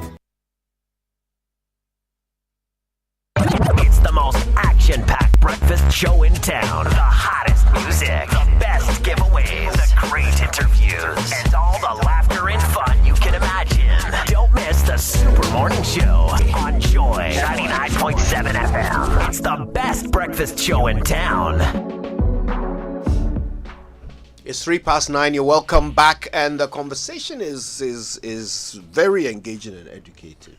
I mean, we've already discovered the real thinking behind this LI, and I'm sure many of you are surprised to discover exactly how all-inclusive and forward-thinking it actually is. But I'm sure you have questions, so send them through, okay? Use the hashtag JoySMS when you post on X, or just send them through to us on WhatsApp, 055-111-997. Professor Alex Dodoo is here, and of course, he is in charge of the Ghana Standards Authority, which is to be the regulator once this LI, which has been laid in Parliament, becomes law. All right. Now, look, wherever you are, make sure you make your voice heard when you use that hashtag. In a moment, we're going to find out exactly which players in the sector are affected or to be affected by the regulations. But before that, look, one of the most heartbreaking things that can happen to you is to find out that the paper used to wrap your hot, spicy killy willy is actually the CV you submitted for a job the other day. Don't let this happen to you. ALX, Africa's leading tech training provider, has a range of tech courses to help you get the X factor and get ahead in the competitive world of work. So whether you're a full-time employee, a housewife who's looking forward to rejoining the workforce, or a fresh out of high school graduate, there's a place for you at ALX. You can take any of their 6 to 12 month tech courses in AWS cloud computing, Salesforce administration, data analytics, data science, front-end web development, and back-end web development. The choice is yours. Just search ALX Ghana online to apply. Your future self will thank you. Apply today. ALX. Do hard things. Now, speccing that old car or a home makeover or a relaxing beach getaway, could you think about it for a second? All of the above. Yes. Use your APSA car 10 times or more in a month, and you could be a lucky winner of the APSA Change Your Story promotion. And extra entries by using our digital channels 5 times or more. From now until the end of October, 5 lucky winners will take away 40,000 Ghana cedis each every month to change their stories. For more information, visit an APSA brand today. This promotion is regulated by the National Lottery Authority on the Caritas Lottery platform. Your story matters. APSA. Terms and conditions matter. Sorry, I was waiting for you to share this so that I'll take an opportunity in 30 seconds to explain conflict of interest. So if I apply for this and I win, I will now have to be explaining to everybody who didn't win why you should have won. How I won fairly. Yes, because it's from you. Exactly. Yeah. You see, so even if I won fairly, the fact that I can't, I have to explain it is why I shouldn't have even participated in the first place. Okay. So the fact that... That's why I have to leave the job if I want the 40,000 per month. That's why you should let someone else buy the hotels. Are you looking for some good discounts on sanitary ware and tiles? Then listen, rush to Kimo Home for their crazy summer sale with discounts of up to 50% on over 200 products. Their promo ends on July 31, 2024. So why don't you go visit their showroom on Spintex Road near Manet Junction? Call them on 0244 334 947. Now, are you stressed about all your cleaning needs? Worry no more. Dance World Services is your one-stop shop that meets all your commercial and residential cleaning needs, from pest control, janitorial and house cleaning, event cleaning and waste management, carpet and sofa, etc. Whether at home or work, we understand and know how hectic cleaning can be, coupled with your busy lifestyle. We've got great news for you. Dance World Environmental and Facility Management Services has got you covered. We excel in whatever we do, leaving you beyond your expectation. Locate us at Excel House, opposite Regimanuel Estate, Nungwa Barrier, or call 0302905538 or 0555752361. Dance World Services, beyond expectation. All right, let's get back to it. And Prof. Alex Dodoo is educating us on the new LI, which is intended to bring some regulation to the cement sector, not just in pricing, but in quality as well. The idea here is simple. Licensing comes through the Ghana Standards Authority, and in order for you to achieve or maintain your license, you must meet certain requirements. One of them is that you must publish the price build-up of your factory ex-factory price of cement. Okay, let us all know what goes into it, and if what goes into it doesn't meet the satisfaction of the Ghana Standards Authority, well, you might have to go back and do it again or lose your license. So, Prof, we understand those who are manufacturing it are affected by this, but who else? So who else in the value chain falls under your regulation if this becomes law? So the definition of cement now within the context of the law has been defined by Parliament. Right. And it says, in these regulations, unless the context otherwise, the usual law, cement includes components of cement.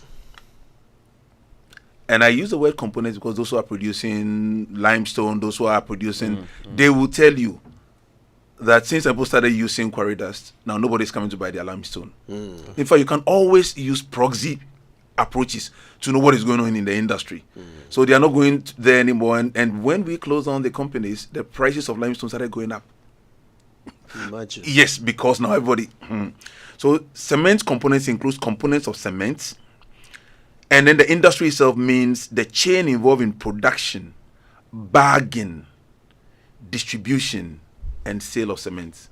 So in fact, the pricing regulation also expects that wholesalers and distributors will publish, but then you ask, what is the sanction regime on them? And it is deliberately light, but they are expected to produce it. So what will happen is that now manufacturers will be duty bound to inform their wholesalers that, look, people know how much we are giving it to you for. And even if you cannot give the prices, be aware that our brand is now at stake. So the law is trying to use a very mature approach, which does not necessarily just criminalize, but has a sanction that hits the pocket. Because, look, let's face it, when the sanction becomes too heavy, then people begin to go to court and other things. And we will also, if you look at it, the LI is clear. It says that even wholesalers and retailers should show what goes in. And their price build-up, we expect, should include the ex-factory price, the cost of distribution, and the ex-factory price, the cost of distribution, and other associated costs. And then finally, obviously, their own profit. But nothing else beyond that. And it's stated in the LI, I think it's sub-regulation 3435, where wholesalers and retailers are now also duty-bound. So we are going to a price disclosure regime. And I want to believe, if I'm not mistaken, in the UK, when you do offer products for sale, you are bound by law to display the prices on the products. There's a group you attach to this. The C says any entity involved in the cement industry. In this case, who are they referencing? Anytime you make a law, you need some omnibus clause for people who may rear their head, but will not want to play by the game. We also have cement importers. There was an old headline which is still valid, which allows people to import cement. They have to be treated, and any other would apply to them. That, look, what is the cost build-up for your product, and let the Ghanaian know it. We are not expecting them to tell us, oh, I hire HR manager 20 cities, no, but just say labor, 10%, this 10%, 20%, and then this is how it works. So you are demanding to know the cost of materials for the production of cement. B, labor cost. C, the cost of utilities. D, any other related costs. Good. And then E, the prevailing exchange rates that they use to determine their, what they call it. And F, margin of profit. Okay, what the LI is asking them to do is that give us your price. Say an ex-factory price is 100 cedis. But we said, in your pricing, indicate to us quietly how the build-up was made, looking at these factors, because they are the factors which go into your products. Labor, clinker, exchange rate, this. So let us know. You know why that is a very subtle way of getting a lot of information? One, if you are using limestone, your price should be at a certain range. And if you're using unapproved materials, it should be lower. The curious thing is that the players who are using unapproved materials, which are of inferior quality and definitely low price, are selling at the same price. Oh, okay. They are selling at the same price. Yeah, because that's how they're going to save money. By using the inferior product and then selling at the I thought superior inferior price. would have actually brought prices lower so that people would choose you instead of choosing others. They are using inferior products so that their margin will be bigger. So you see that it's greed. In that area, there's no discussion on the fact that, quote unquote, lower quality or rather unacceptable quality is cheaper on the market. It's not so.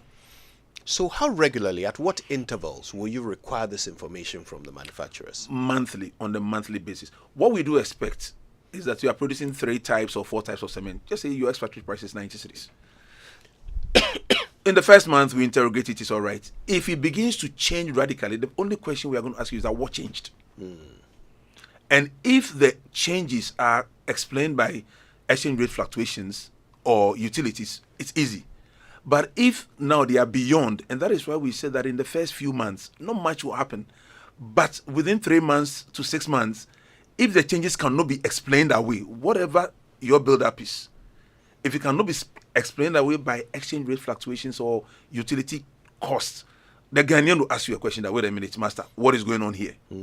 I believe that when we begin to get into this transparent regime, hopefully it will be voluntarily applied to different other sectors. Because sometimes people say, oh, things have gone up. You say, oh, the dollar has gone from 1 cedi to 2 cedi. But the prices have gone to 100 cedis. Because, the average Ghanaian in pricing will say, okay, because prices have gone up, if I increase by the exchange rate alone, I won't be able to buy my beer or Alomo bitters or Kobe or whatever. So they add their extra costs. Then they add their funeral costs and others. So you realize that our cost build-up is I always say we do social costs. The Ghanaian pricing normally is based on what money I need for my happiness, not the true cost. So when the exchange rate goes up, I say, then I add my other things. And that is what we are trying to stop. Yeah. Now, a quick one on the quality standards. You've mentioned quarry dust a few times. So I'm assuming that this is something that is not to be added to cement. It is prohibited? We allow a maximum of 5% of other materials which must be declared. The Kyojo, I would say it, I stay awake panicking on some of the practices, and of course we are duty bound to stop it. You stay awake because people are putting in things. Thankfully to us, we have acquired equipment which can at quick notice do quote unquote an x-ray of the products and tell you what unallowed products, both for cement and then subsequently also this year just for iron rods, so that people get the quality they need. I mean, it is worrying when players, once you manufacture a product, especially cement, you must be an expert in the field. Being an expert in the field presumes that you know the risk of adding things which will give you a strong product today, but it will just fall like a pack of cards. So people doing that, for me, it moves beyond the realms of just profitability. It is deliberately criminal. And look, we don't want to see any more buildings collapsing.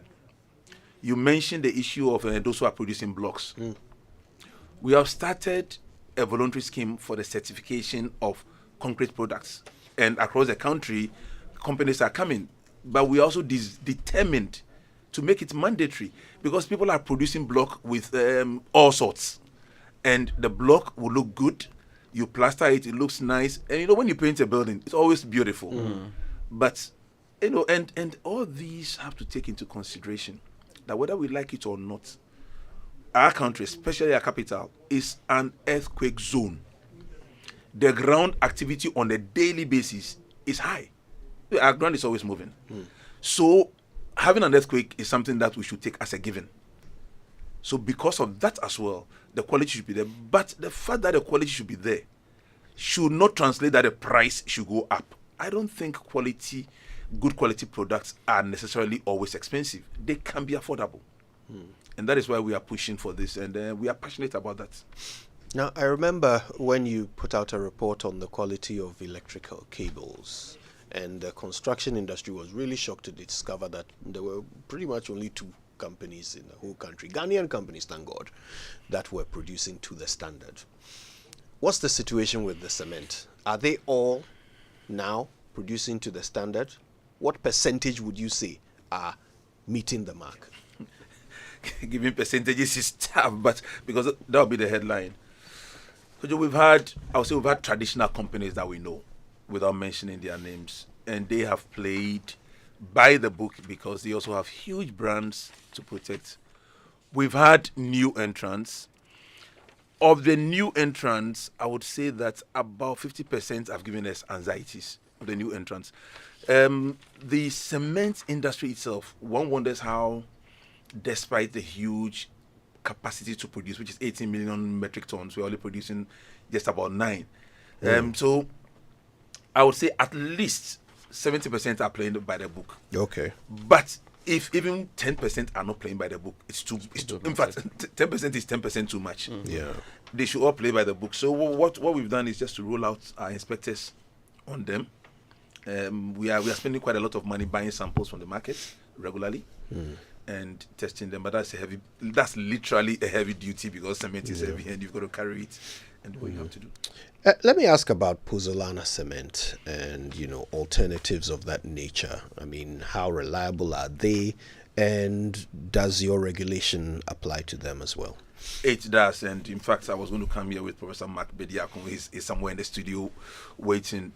Pozzolana is good, but could you actually, if you permit me, let me say here that Ghana, in fact, in the past 2 months, at that May or April, I think it's May, my memory doesn't always serve me well, I have given approval for a new product for cement that will, in the next 12 months, reduce our reliance on clinker by at least 30%. Oh. It's called LC3, which is calcined clay. Basically, you take clay, you fire it up, and so on and so forth. So, Made right here in Ghana? Made right here in Ghana. Okay. And what we did was that the main company producing it has been producing it, but it needed a standard. And to have the standard, you need the science. So there's been a lot of discussions locally, internationally. I met the inventor, and I said, look, this saves us. Saves us. Clinker, we spend $500 million a year just for clinker. Importing. Yeah. So in looking at the new products, I gave it to my boys. We work with BRI as well. And we realized that we could displace up to 50%. And the quality is equivalent. I'm not saying similar. Equivalent to clinker cement. Wow. The company is pushing for 70% replacement. Hitting slowly. So together with my board, we gave approval to calcined clay as a product for cement. And once they start producing, it's a game changer, not just for Ghana, definitely for the entire continent. Because clinker is always imported. And we have clay all over, and the clay will never finish. I mean, Ghana clay will never finish. So the clay areas in the Volta region and other places, and surprise, surprise, all of a sudden, all the companies are now saying, we want to do that. So the question is, all along, why haven't we done it? I will not speculate on your program. But to the extent that we are not going to displace it means that we also expect cement prices to come down. Okay. Because clay is not bought with foreign exchange. Precisely. And if we are displacing 50% of clinker, I think we can all do the maths and expect some. So if we have this pricing mechanism, we're going to say, wait a minute, master, let this also reflect in what is happening. So look, the industry is understandably anxious, but we are duty bound to provide relief to ourselves. I don't want to talk like I'm talking for the average Ghanaian. I'm talking for myself too. I buy cement. Yeah. You buy cement. So Ghana has done well in being bold to approve LC3. That's what we call it. We are going to roll it out. And through the committee, we may mandate most products to contain a proportion of that product. If that displaces clinker, saves the environment, and also gives us, spares some of our foreign exchange. Every little helps. In fact, it would earn us foreign exchange. If this is a Ghanaian invention, to save money everywhere. Swiss, shall we say it's Ghana. It's a Ghanaian invention because Ghana had the wherewithal. Right. I almost use a non-political word. Ghana had a wherewithal to give approval, regulatory approval. Fantastic. All right. We're talking to Professor Alex Dodoo, and I'm sure you have questions too. So we'll give you the chance to ask a few of them when we come back from these messages. Stay with us. Nah, your child has lost weight too, but I feed him every day. Have you been taking him for weighing? It is very important to track your son Kumi's growth to ensure he's developing properly. Then I will take him to the clinic tomorrow. That is why for me, after exclusively breastfeeding my baby for 6 months, I introduced other foods. This helps to provide all the necessary nutrients. It is important to be taking your son Kumi for weighing, where they teach you the kinds of foods to promote your baby's growth and development. They will even teach you how to always wash your hands before handling your baby to prevent the spread of germs and to get your child vaccinated against diseases. Good morning, mothers. I am proud of you for discussing vaccination and the growth and development of our children. You can also get your COVID-19 vaccine if you didn't take it during pregnancy. Next time when I go for weighing, I will go with my husband so that both of us can take the COVID-19 vaccination. It is important to pay attention to your child's health, growth, and development. Attend weighing regularly. This message is brought to you by the Ministry of Health, Ghana Health Service, and partners. In partnership with the National Theatre and Joy FM, Roverman Productions presents an original play by Uncle Ebo White, Takeover. Kebab, my boy. Papa. How are you doing today? It is a battle, Papa. You don't mean because it. As the Bible says, the spirit is willing, but the flesh is weak. Really? And if the flesh was weak in the time of Jesus when there was no infusable social media, slave queens, and side chicks, Jesus Christ. You can imagine how weaker it is today. But no fears because we have your covering, Papa. You and Misapplied Bible Quotations. Takeover shows on the 5th, 6th, 7th, 12th, 13th, and 14th of July 2024. Venue, National Theatre. Fridays at 7 p.m., Saturdays at 4 and 8 p.m., and Sundays at 1, 4, and 8 p.m. Rate 200 Ghana cedis. Buy your tickets by the Cover Shot code *365*535# and at all regular outlets. Sponsors Gino Tomato Mix and GCB Bank. Roverman Productions. Be the difference.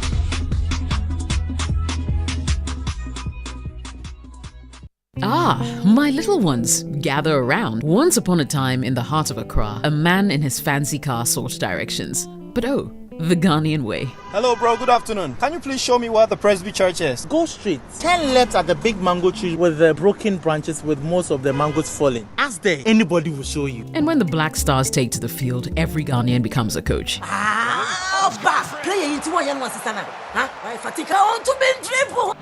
the sacred cue for our beloved Gobe. As you wait patiently, rehearsing the perfect vibes.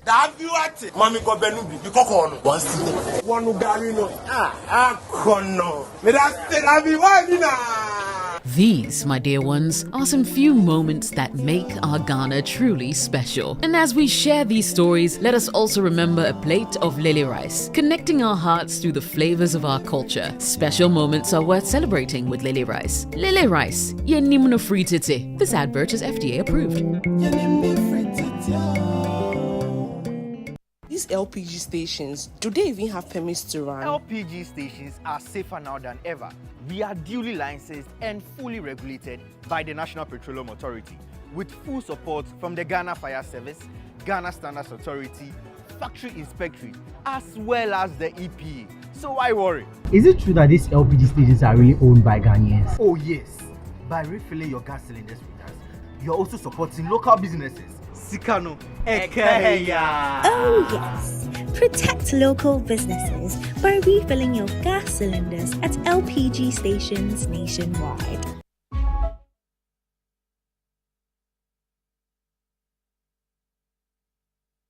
Welcome back. It's 9:26 on the Super Morning Show, and our guest is Professor Alex Dodoo. He runs the Ghana Standards Authority, and he's helping us understand how that authority intends to regulate the cement industry. Very revealing so far. And we certainly want you to bring in your questions. We'll put them to him.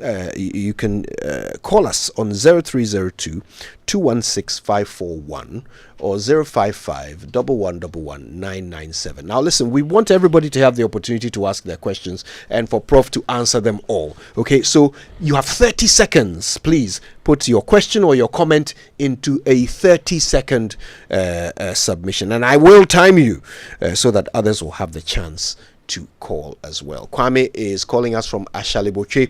Kwame, good morning. Good morning. Good to have you. Your 30 seconds starts now. Well, this initiative, I believe, is not the best because it is going to be a disincentive to investment of a lot of companies in Ghana because the days of price control are over because there are a lot of companies in the cement manufacturing industry now. So because of that, it's very difficult for the companies to profiteer because there's good competition. Now, over the last 2 years, the price of cement has more than trebled. Why? Because of the taxes. because of the import duties, because of the currency. Currency risk is one of the things. It's a very big issue because some of the companies are running on, let's say, facilities that they took in dollars and all that, so the currency risk is affecting them. And then taxes have gone up through the roof. So I think this is an issue that they have to look at the taxes. If you buy cement for 100 cedis and the tax component is 40 cedis, who is to blame? How much is the manufacturer making? Thank you, Kwame. Thanks very much for your question. We get it. We're going to get to you an answer. Chidiak is in Southla. Hello, Chidiak. Good morning.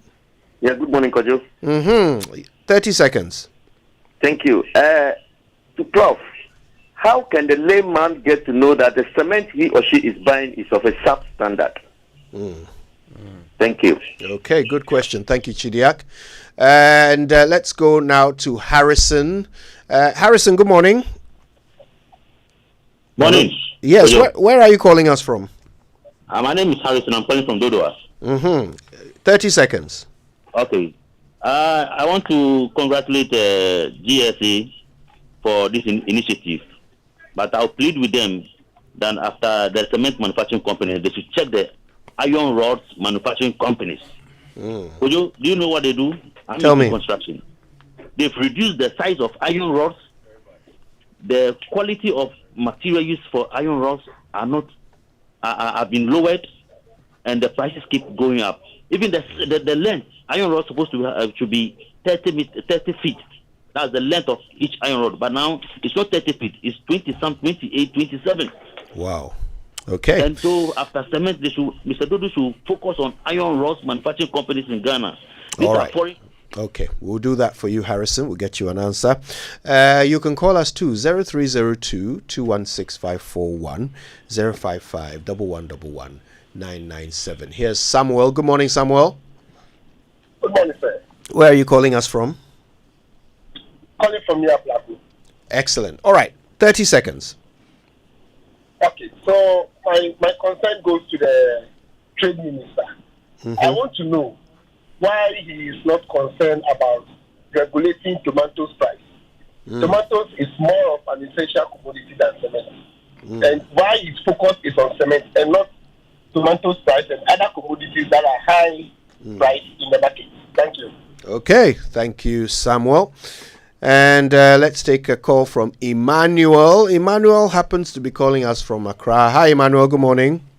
Good morning. I think I'm happy about this program, and I think it's time as Ghanaians we should have structures in place in terms of even every product. But this particular one, I want to be ask the panelists there to find out whether the new product that has been found, are they also putting in place environmental procedures for those companies who will be actually exploiting this clay and all that? Because most often we don't take care of that, and it brings another problem, like happening to the small mines and all that. Right. So I want to find out about that. Good question. Thank you, Emmanuel. Okay, let's move along to Tema. Hello, Michael. Good morning. Hello. Yeah, thanks for calling us. Yes, quick question. Yeah. I would say without any shadow of doubt that even if you go today to timber market to buy boards or wood in general, they're supposed to be 16 feet long. You get them in 13, 14. What are they doing about that? Boards and wood. General, yes. Coming in different sizes, right? Different lengths, yes. Okay, all right. Different lengths. Okay. Thank you. That was Michael. Let's now talk to, shall we take one more call? This is Papa. Hello, Papa. Yeah, good morning. Good morning. 30 seconds. I want to ask, if we regulate this manufacturing and they decide to cut down production, do we know the ripple effect? Are we ready for that one? Thank you. Okay, thank you, Papa. He's asking, what if the manufacturers reduce production? Okay. Nee is on the line. Hello, Nee. Good morning. Good morning. Thanks for calling us, Nee. Yeah, I'm calling from Tessin. Yeah. What's your question? 30 seconds. Yeah, I beg you. This one is a discussion that everybody was showing is or a man. I beg, can we ask ourselves why the minister was focusing on Smith alone? Because not Smith alone, the price has gone high, but everything has gone high, especially petrol price has gone high. So why the minister was focusing on Smith alone? Master, yourself, come out and see the buildings that they are building. Mansions, apartments, and right now, the Smith price is killing them because they get everything cheap. But Smith alone, they didn't get it cheap. So if they are looking at the money, the amount of money that they are using to buy Smith is killing them. That's why they are focusing on Smith alone. We bet them. KK price has gone high. Right now, myself, if I want to eat KK and certify, unless I use the KK, I come down. They should come down to KK and tomatoes, curry and things, not meat. We are begging them. Thank you. Thank you, Nee. Thank you very much for calling. All right. So most of these questions are for you, Prof. Dodoo. Only a couple of them seem to be for the minister. So let's start with Kwame, who wanted to know whether this won't end up deterring investors, because to him, the real reason behind the hefty prices are taxes, duties, and of course exchange rate. I mean, Kwame, I would like to assure you that if you look at the LI, it's about pricing and not prices. Secondly, it will not be a disincentive. The cement manufacturers, the chamber is on the committee, AJ is on the committee, and it's to provide a fair and transparent regime that communicates how prices are built up. That should support the industry. Okay.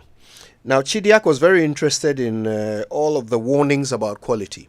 He says, how can he, as a layman, buying cement, know that he's buying the right quality? Chidiak, as we do our work, the key thing is that if there is substandard cement on the market, it should not be there. So, Chidiak, the Ghana Standards Authority does not expect consumers to go buying things buying cement looking for fake, quality or no quality. The assumption and the confidence we have to give Ghanaians is that only good quality products will be available on the market. That is the only thing we have to do. I think it would be unfair and unrealistic to expect consumers to know the difference between good and bad cement. Some other products you can say check the expiry. Cement is heavy, it's a weighty matter.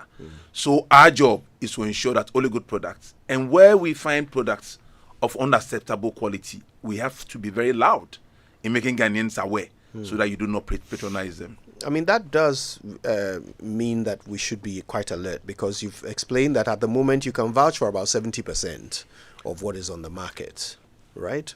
Over the past year, we've had, thanks to support from government, 300 trading standards inspectors. So whereas we used only to be in Accra, now we are everywhere. Is that enough to cover the whole country? Not at all.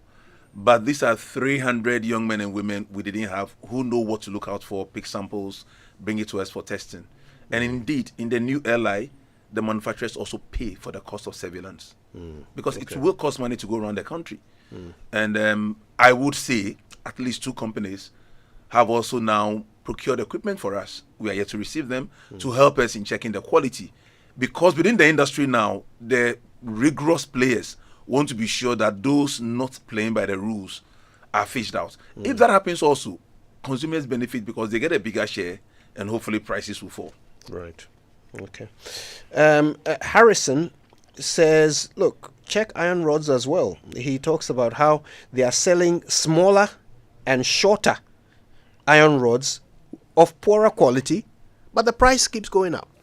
So, Kojo, Harrison called on us to when we finish cement. But Harrison, we are not waiting to finish cement. 3 weeks ago or 4 weeks ago, I issued a public notice twice on iron rods. And we're very, very clear. Iron rods are sold by weight. And there must be markings on them. I mean, it's become a situation whereby people come and say, "Oh, I want small half inch or big half inch." You know, I mean, an inch is an inch. So I call the iron rods manufacturers, they are, or dealers. I mean, they're the big players. They are about 12 in the country, and we have laid down the law. We have laid down the law. So maybe we are not being loud about it because cement has overtaken us. But yes, we are already doing something. We have issued public notices. We have told them that if they do not contain markings, because you must mark the size so that when we check the size now, we can hold you liable for mislabeling and for deception. If you buy iron rod where it's not marked, then it's not legit. So we've made them aware of the standard and we are enforcing the standards. I think we have been too quiet in some of the enforcement actions because we are sanctioning people and we will continue to do so.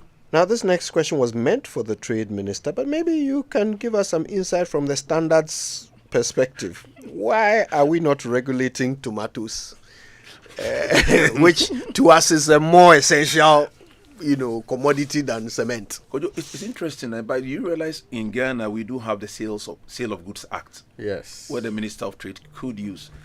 But we're also in a liberal democracy. I think what is happening is that certain products, when they get into the regulatory domain, you have the tools to effectively regulate. I mean, tomatoes and co. Really, it's going to be tough. Nee was asking about kinky as well, so I guess the answer applies to both, right? Yes, Nee. Okay. Emmanuel is quite happy with what you're doing. He wants to know about what environmental protection is in place for the extraction and manufacture of this new LC3. Yes, the LC3. clay cement. Emmanuel, what I would say is, as a country, quite often we do not praise ourselves enough, because the EP over the years make sure that they have an environmental impact assessment, but we have been to the various areas because most of the byproducts of those clays can also be used. Some actually can be used as pharmaceuticals. So we are having a complete 360 economy, and it's something Ghana should be proud of. But it's, when we do technical work in Ghana as a country, we don't praise ourselves as a country and take credit. And these are the things probably we should be encouraging the companies to showcase to the world, that we've done the complete circular economy that if others adopt. And I would say here that at least one or two development partners, because you see, as you produce good cement from clay, the carbon trading that we are all getting into and so on and so forth comes in, and Ghana is going to be a net saver of carbon. Would the benefits come to you? Could you? I think that's a discussion for another day. All right. Now, Michael in Tema says, look, your eye is on cement and even on iron rods, but timber products, boards, wood, there seems to be some lack of standardization there as well. So you are getting different lengths and so forth. And he's wondering whether you are aware One of of the jobs we are doing, we are very much aware, Kojo. We are aware to the point, and once again, this will be for another thing, but we commissioned the building and the Forest Research Products Institute to buy furniture products across the country. For the chairs, over 90% failed. Wow. Yeah, the chairs. Seriously. Wow. Oh, the chairs. I mean, the chairs we buy and use. Yes. And then the other wood products. So we have decreed, and it's approved by the governing board, that you cannot now use furniture unless you want to FORIC for testing before we certify you. But once again, it's one of those things we haven't said. This research is as current as May 2024. 90% failed. Yes. Are we talking about furniture shops or merely chairs that we find around? We tried both plastic, we tried furniture. The issue with the timber products in particular that is referring to is that we are trying to make sure that you support the likes of Angloga and others to come up. Now we know the role of the Forestry Commission, but some players are not playing well. Some furniture is coming out, it's not very, very well cured. We believe that the byproducts of our furniture industry can be used to produce things like the stuff IKEA uses, plasterboards, if they are standardized. The difficulty we have is that you always don't want to make things mandatory. I believe in using market forces, as in the money. And that is why the question on cement, it's more about a regulatory framework where people talk and you use licensing to punish them rather than catch people, go to court. Look, the court process is long. By the time you are done, everybody's tired. So by using licensing and what I say, regulation, and Ghanaians should start looking out for our mark on those products. Right. We can tell you what we have endorsed, and we'll leave you to use your money to make your choice. I believe that's the only way you can effectively and sustainably regulate this country. Perfect. Papa has a concern. He's wondering, what if you clamp down on these cement manufacturers and they decide to reduce production? The LI 2480 gives us conditions attached to the license. One of the conditions is how much you can produce. Because we are determined that you produce more. Because, look, the easiest way of making sure that you keep prices high is always to reduce production. So you have to give a condition. Cement is needed by Ghanaians. It must be produced. If you don't control those things, the easiest thing to do is just to reduce the production. Prices go up, you make the same profit. So we would, in fact, the conditions attached to the licensing is where the sweet spot is. Right. Because in most countries, you are told to produce. Even in football, we have the financial fair play. There is no free market which does not have a framework for what you can do. Man City cannot just buy any player these days. There is a limit because at the end of the day, you are operating in the market. Google was told that you cannot use your dominant marketing position.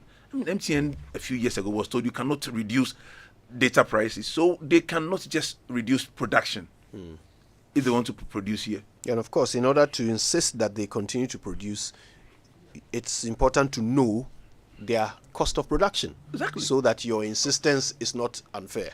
Thank you very much, sir. All right. Ni said, I think we've dealt with Ni, who wanted to know why we are not regulating Kinky. Yes. All right. Now, I got this text earlier from Ben Boachi of ASEP. I thought he had an interesting perspective I want to share with you. He says, how did we get here? Standards Authority becoming price regulator.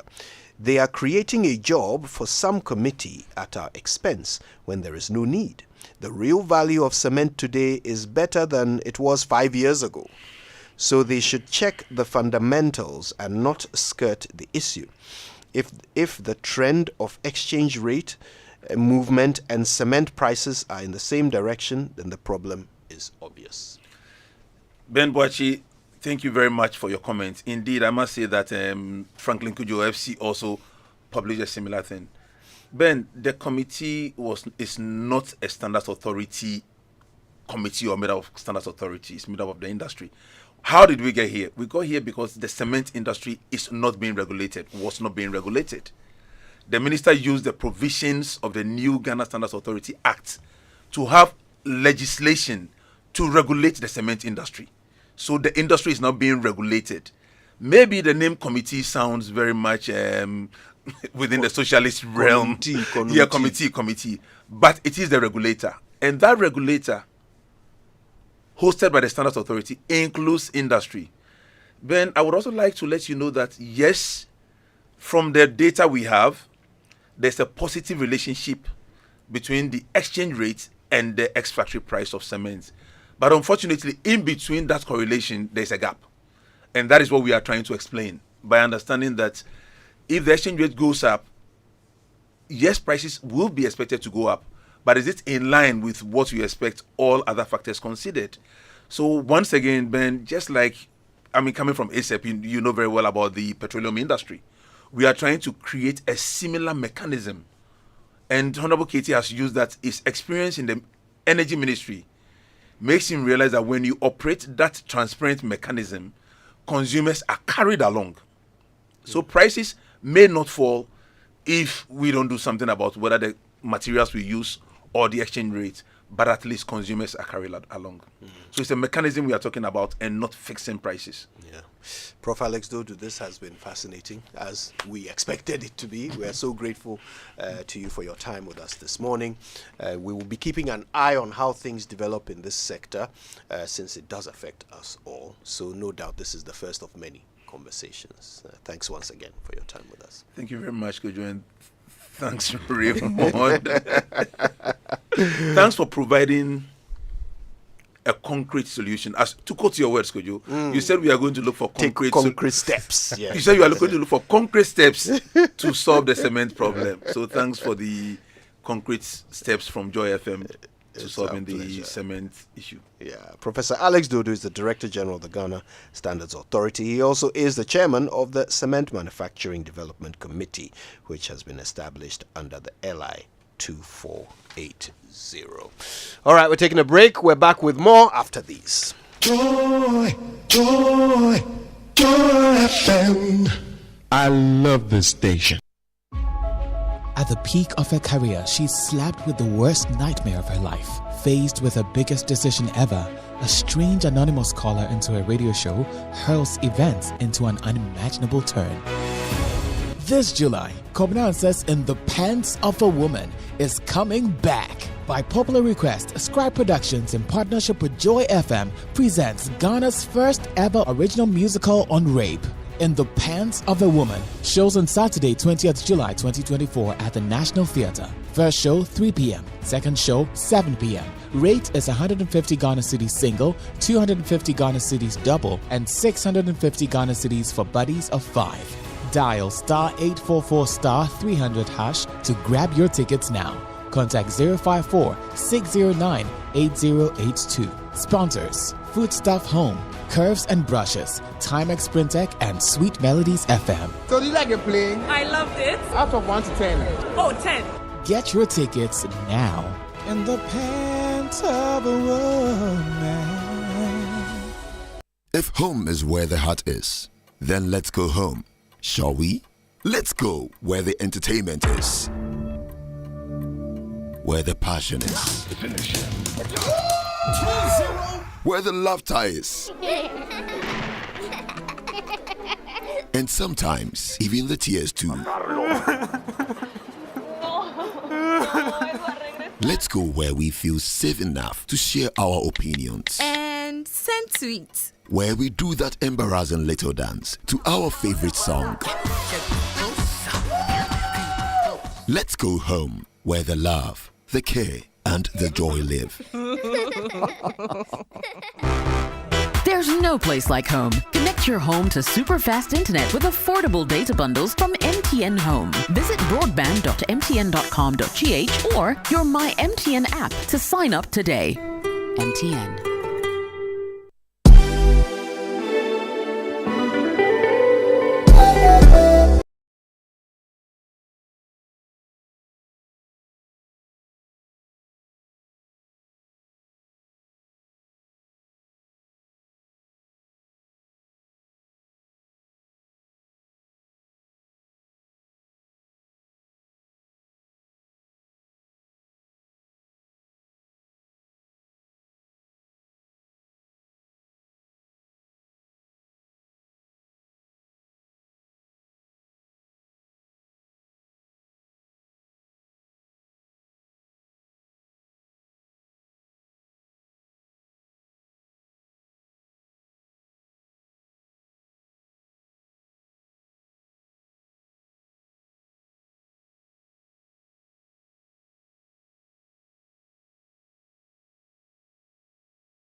Song. I mean, it's a powerful song. The lyrics just pop out of his mouth involuntarily when he ojinjina hosa no team. Kwame Usudansu, good morning to you. All right. Now, on the Super Morning Show today, we've been talking to Professor Alex Dodoo. If you missed it, go back to Facebook and you can watch our live or you can listen to our X space conversation or just go to our YouTube channel. It's all there for you.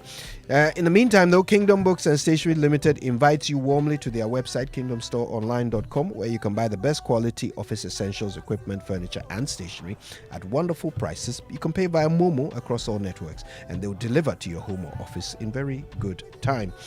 Terms and conditions do apply. At Kingdom, quality and affordability are their hallmarks. Oh, by the way, free delivery to Accra or Tema. Okay.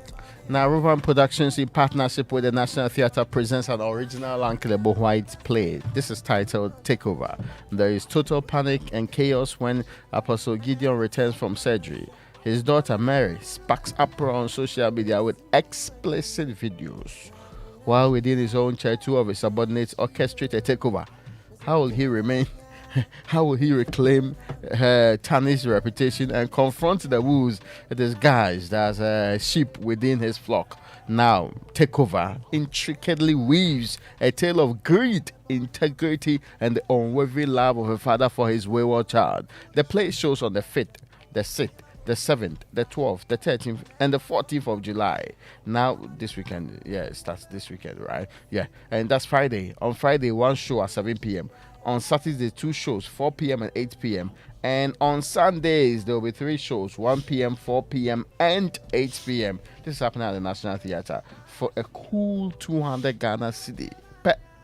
Buy your tickets via Koba short code *365 *535#. For inquiries, please call 059-692-1960 or send a WhatsApp to 050-55-46030. You can also follow us on all our social media platforms on Roverman Productions. This is proudly sponsored by Gino Tomato Mix and GCB Bank Limited. Communication partner is M Notify and Logistic Movers. Buy your tickets now. Roverman Productions, be the difference. All right. Now, happy birthday to Lieutenant, or if you're an American, Lieutenant Patricia Asafweje of General Headquarters Military Records at Burma Camp. The message is: enjoy this blessed rainy day with more rains of celebrations in the many years ahead of you. It's from your sisters and from the entire family. And happy birthday to MFR Pau's stepmother. Says sweet stepmother. Wow. Dorcas Apau. Oh. Yes, today is your birthday. Enjoy MFR, but enjoy. Yeah, please. MFR's stepmom, eh? Yes. That's wonderful. That's wonderful. Happy birthday to you. Okay, this one also came in from Franklin at MTN. It says, happy birthday to my mom, Mrs. Gladys Suwa. It's from your boys and girl, and his mom is 80 years old today. Oh, wow. Glory be to God. All right, listen, thanks so much for listening to our show. We love doing it, and we are so grateful that you tune in every morning. We're doing it again tomorrow, but until then, we know you'll keep it locked on Joy FM. And you know you can listen to and watch your favorite programs on Joy News, Joy Prime, Love FM, and Hits FM through our YouTube channels and all our major podcasts and streaming platforms. Stay updated with the latest news on myjoyonline.com. We have a website and app of those names. And of course, you can follow us on Facebook, X, Instagram, and TikTok for all the entertainment and informative stories. So do that until we meet again tomorrow morning. My name is Kojo Yankson. I'm the morning man. My name is Raymond Dakwa. Kojo, you know Chef Smith? No. I'll tell you about him tomorrow. Okay. Well, on behalf of the whole team, have a wonderful day.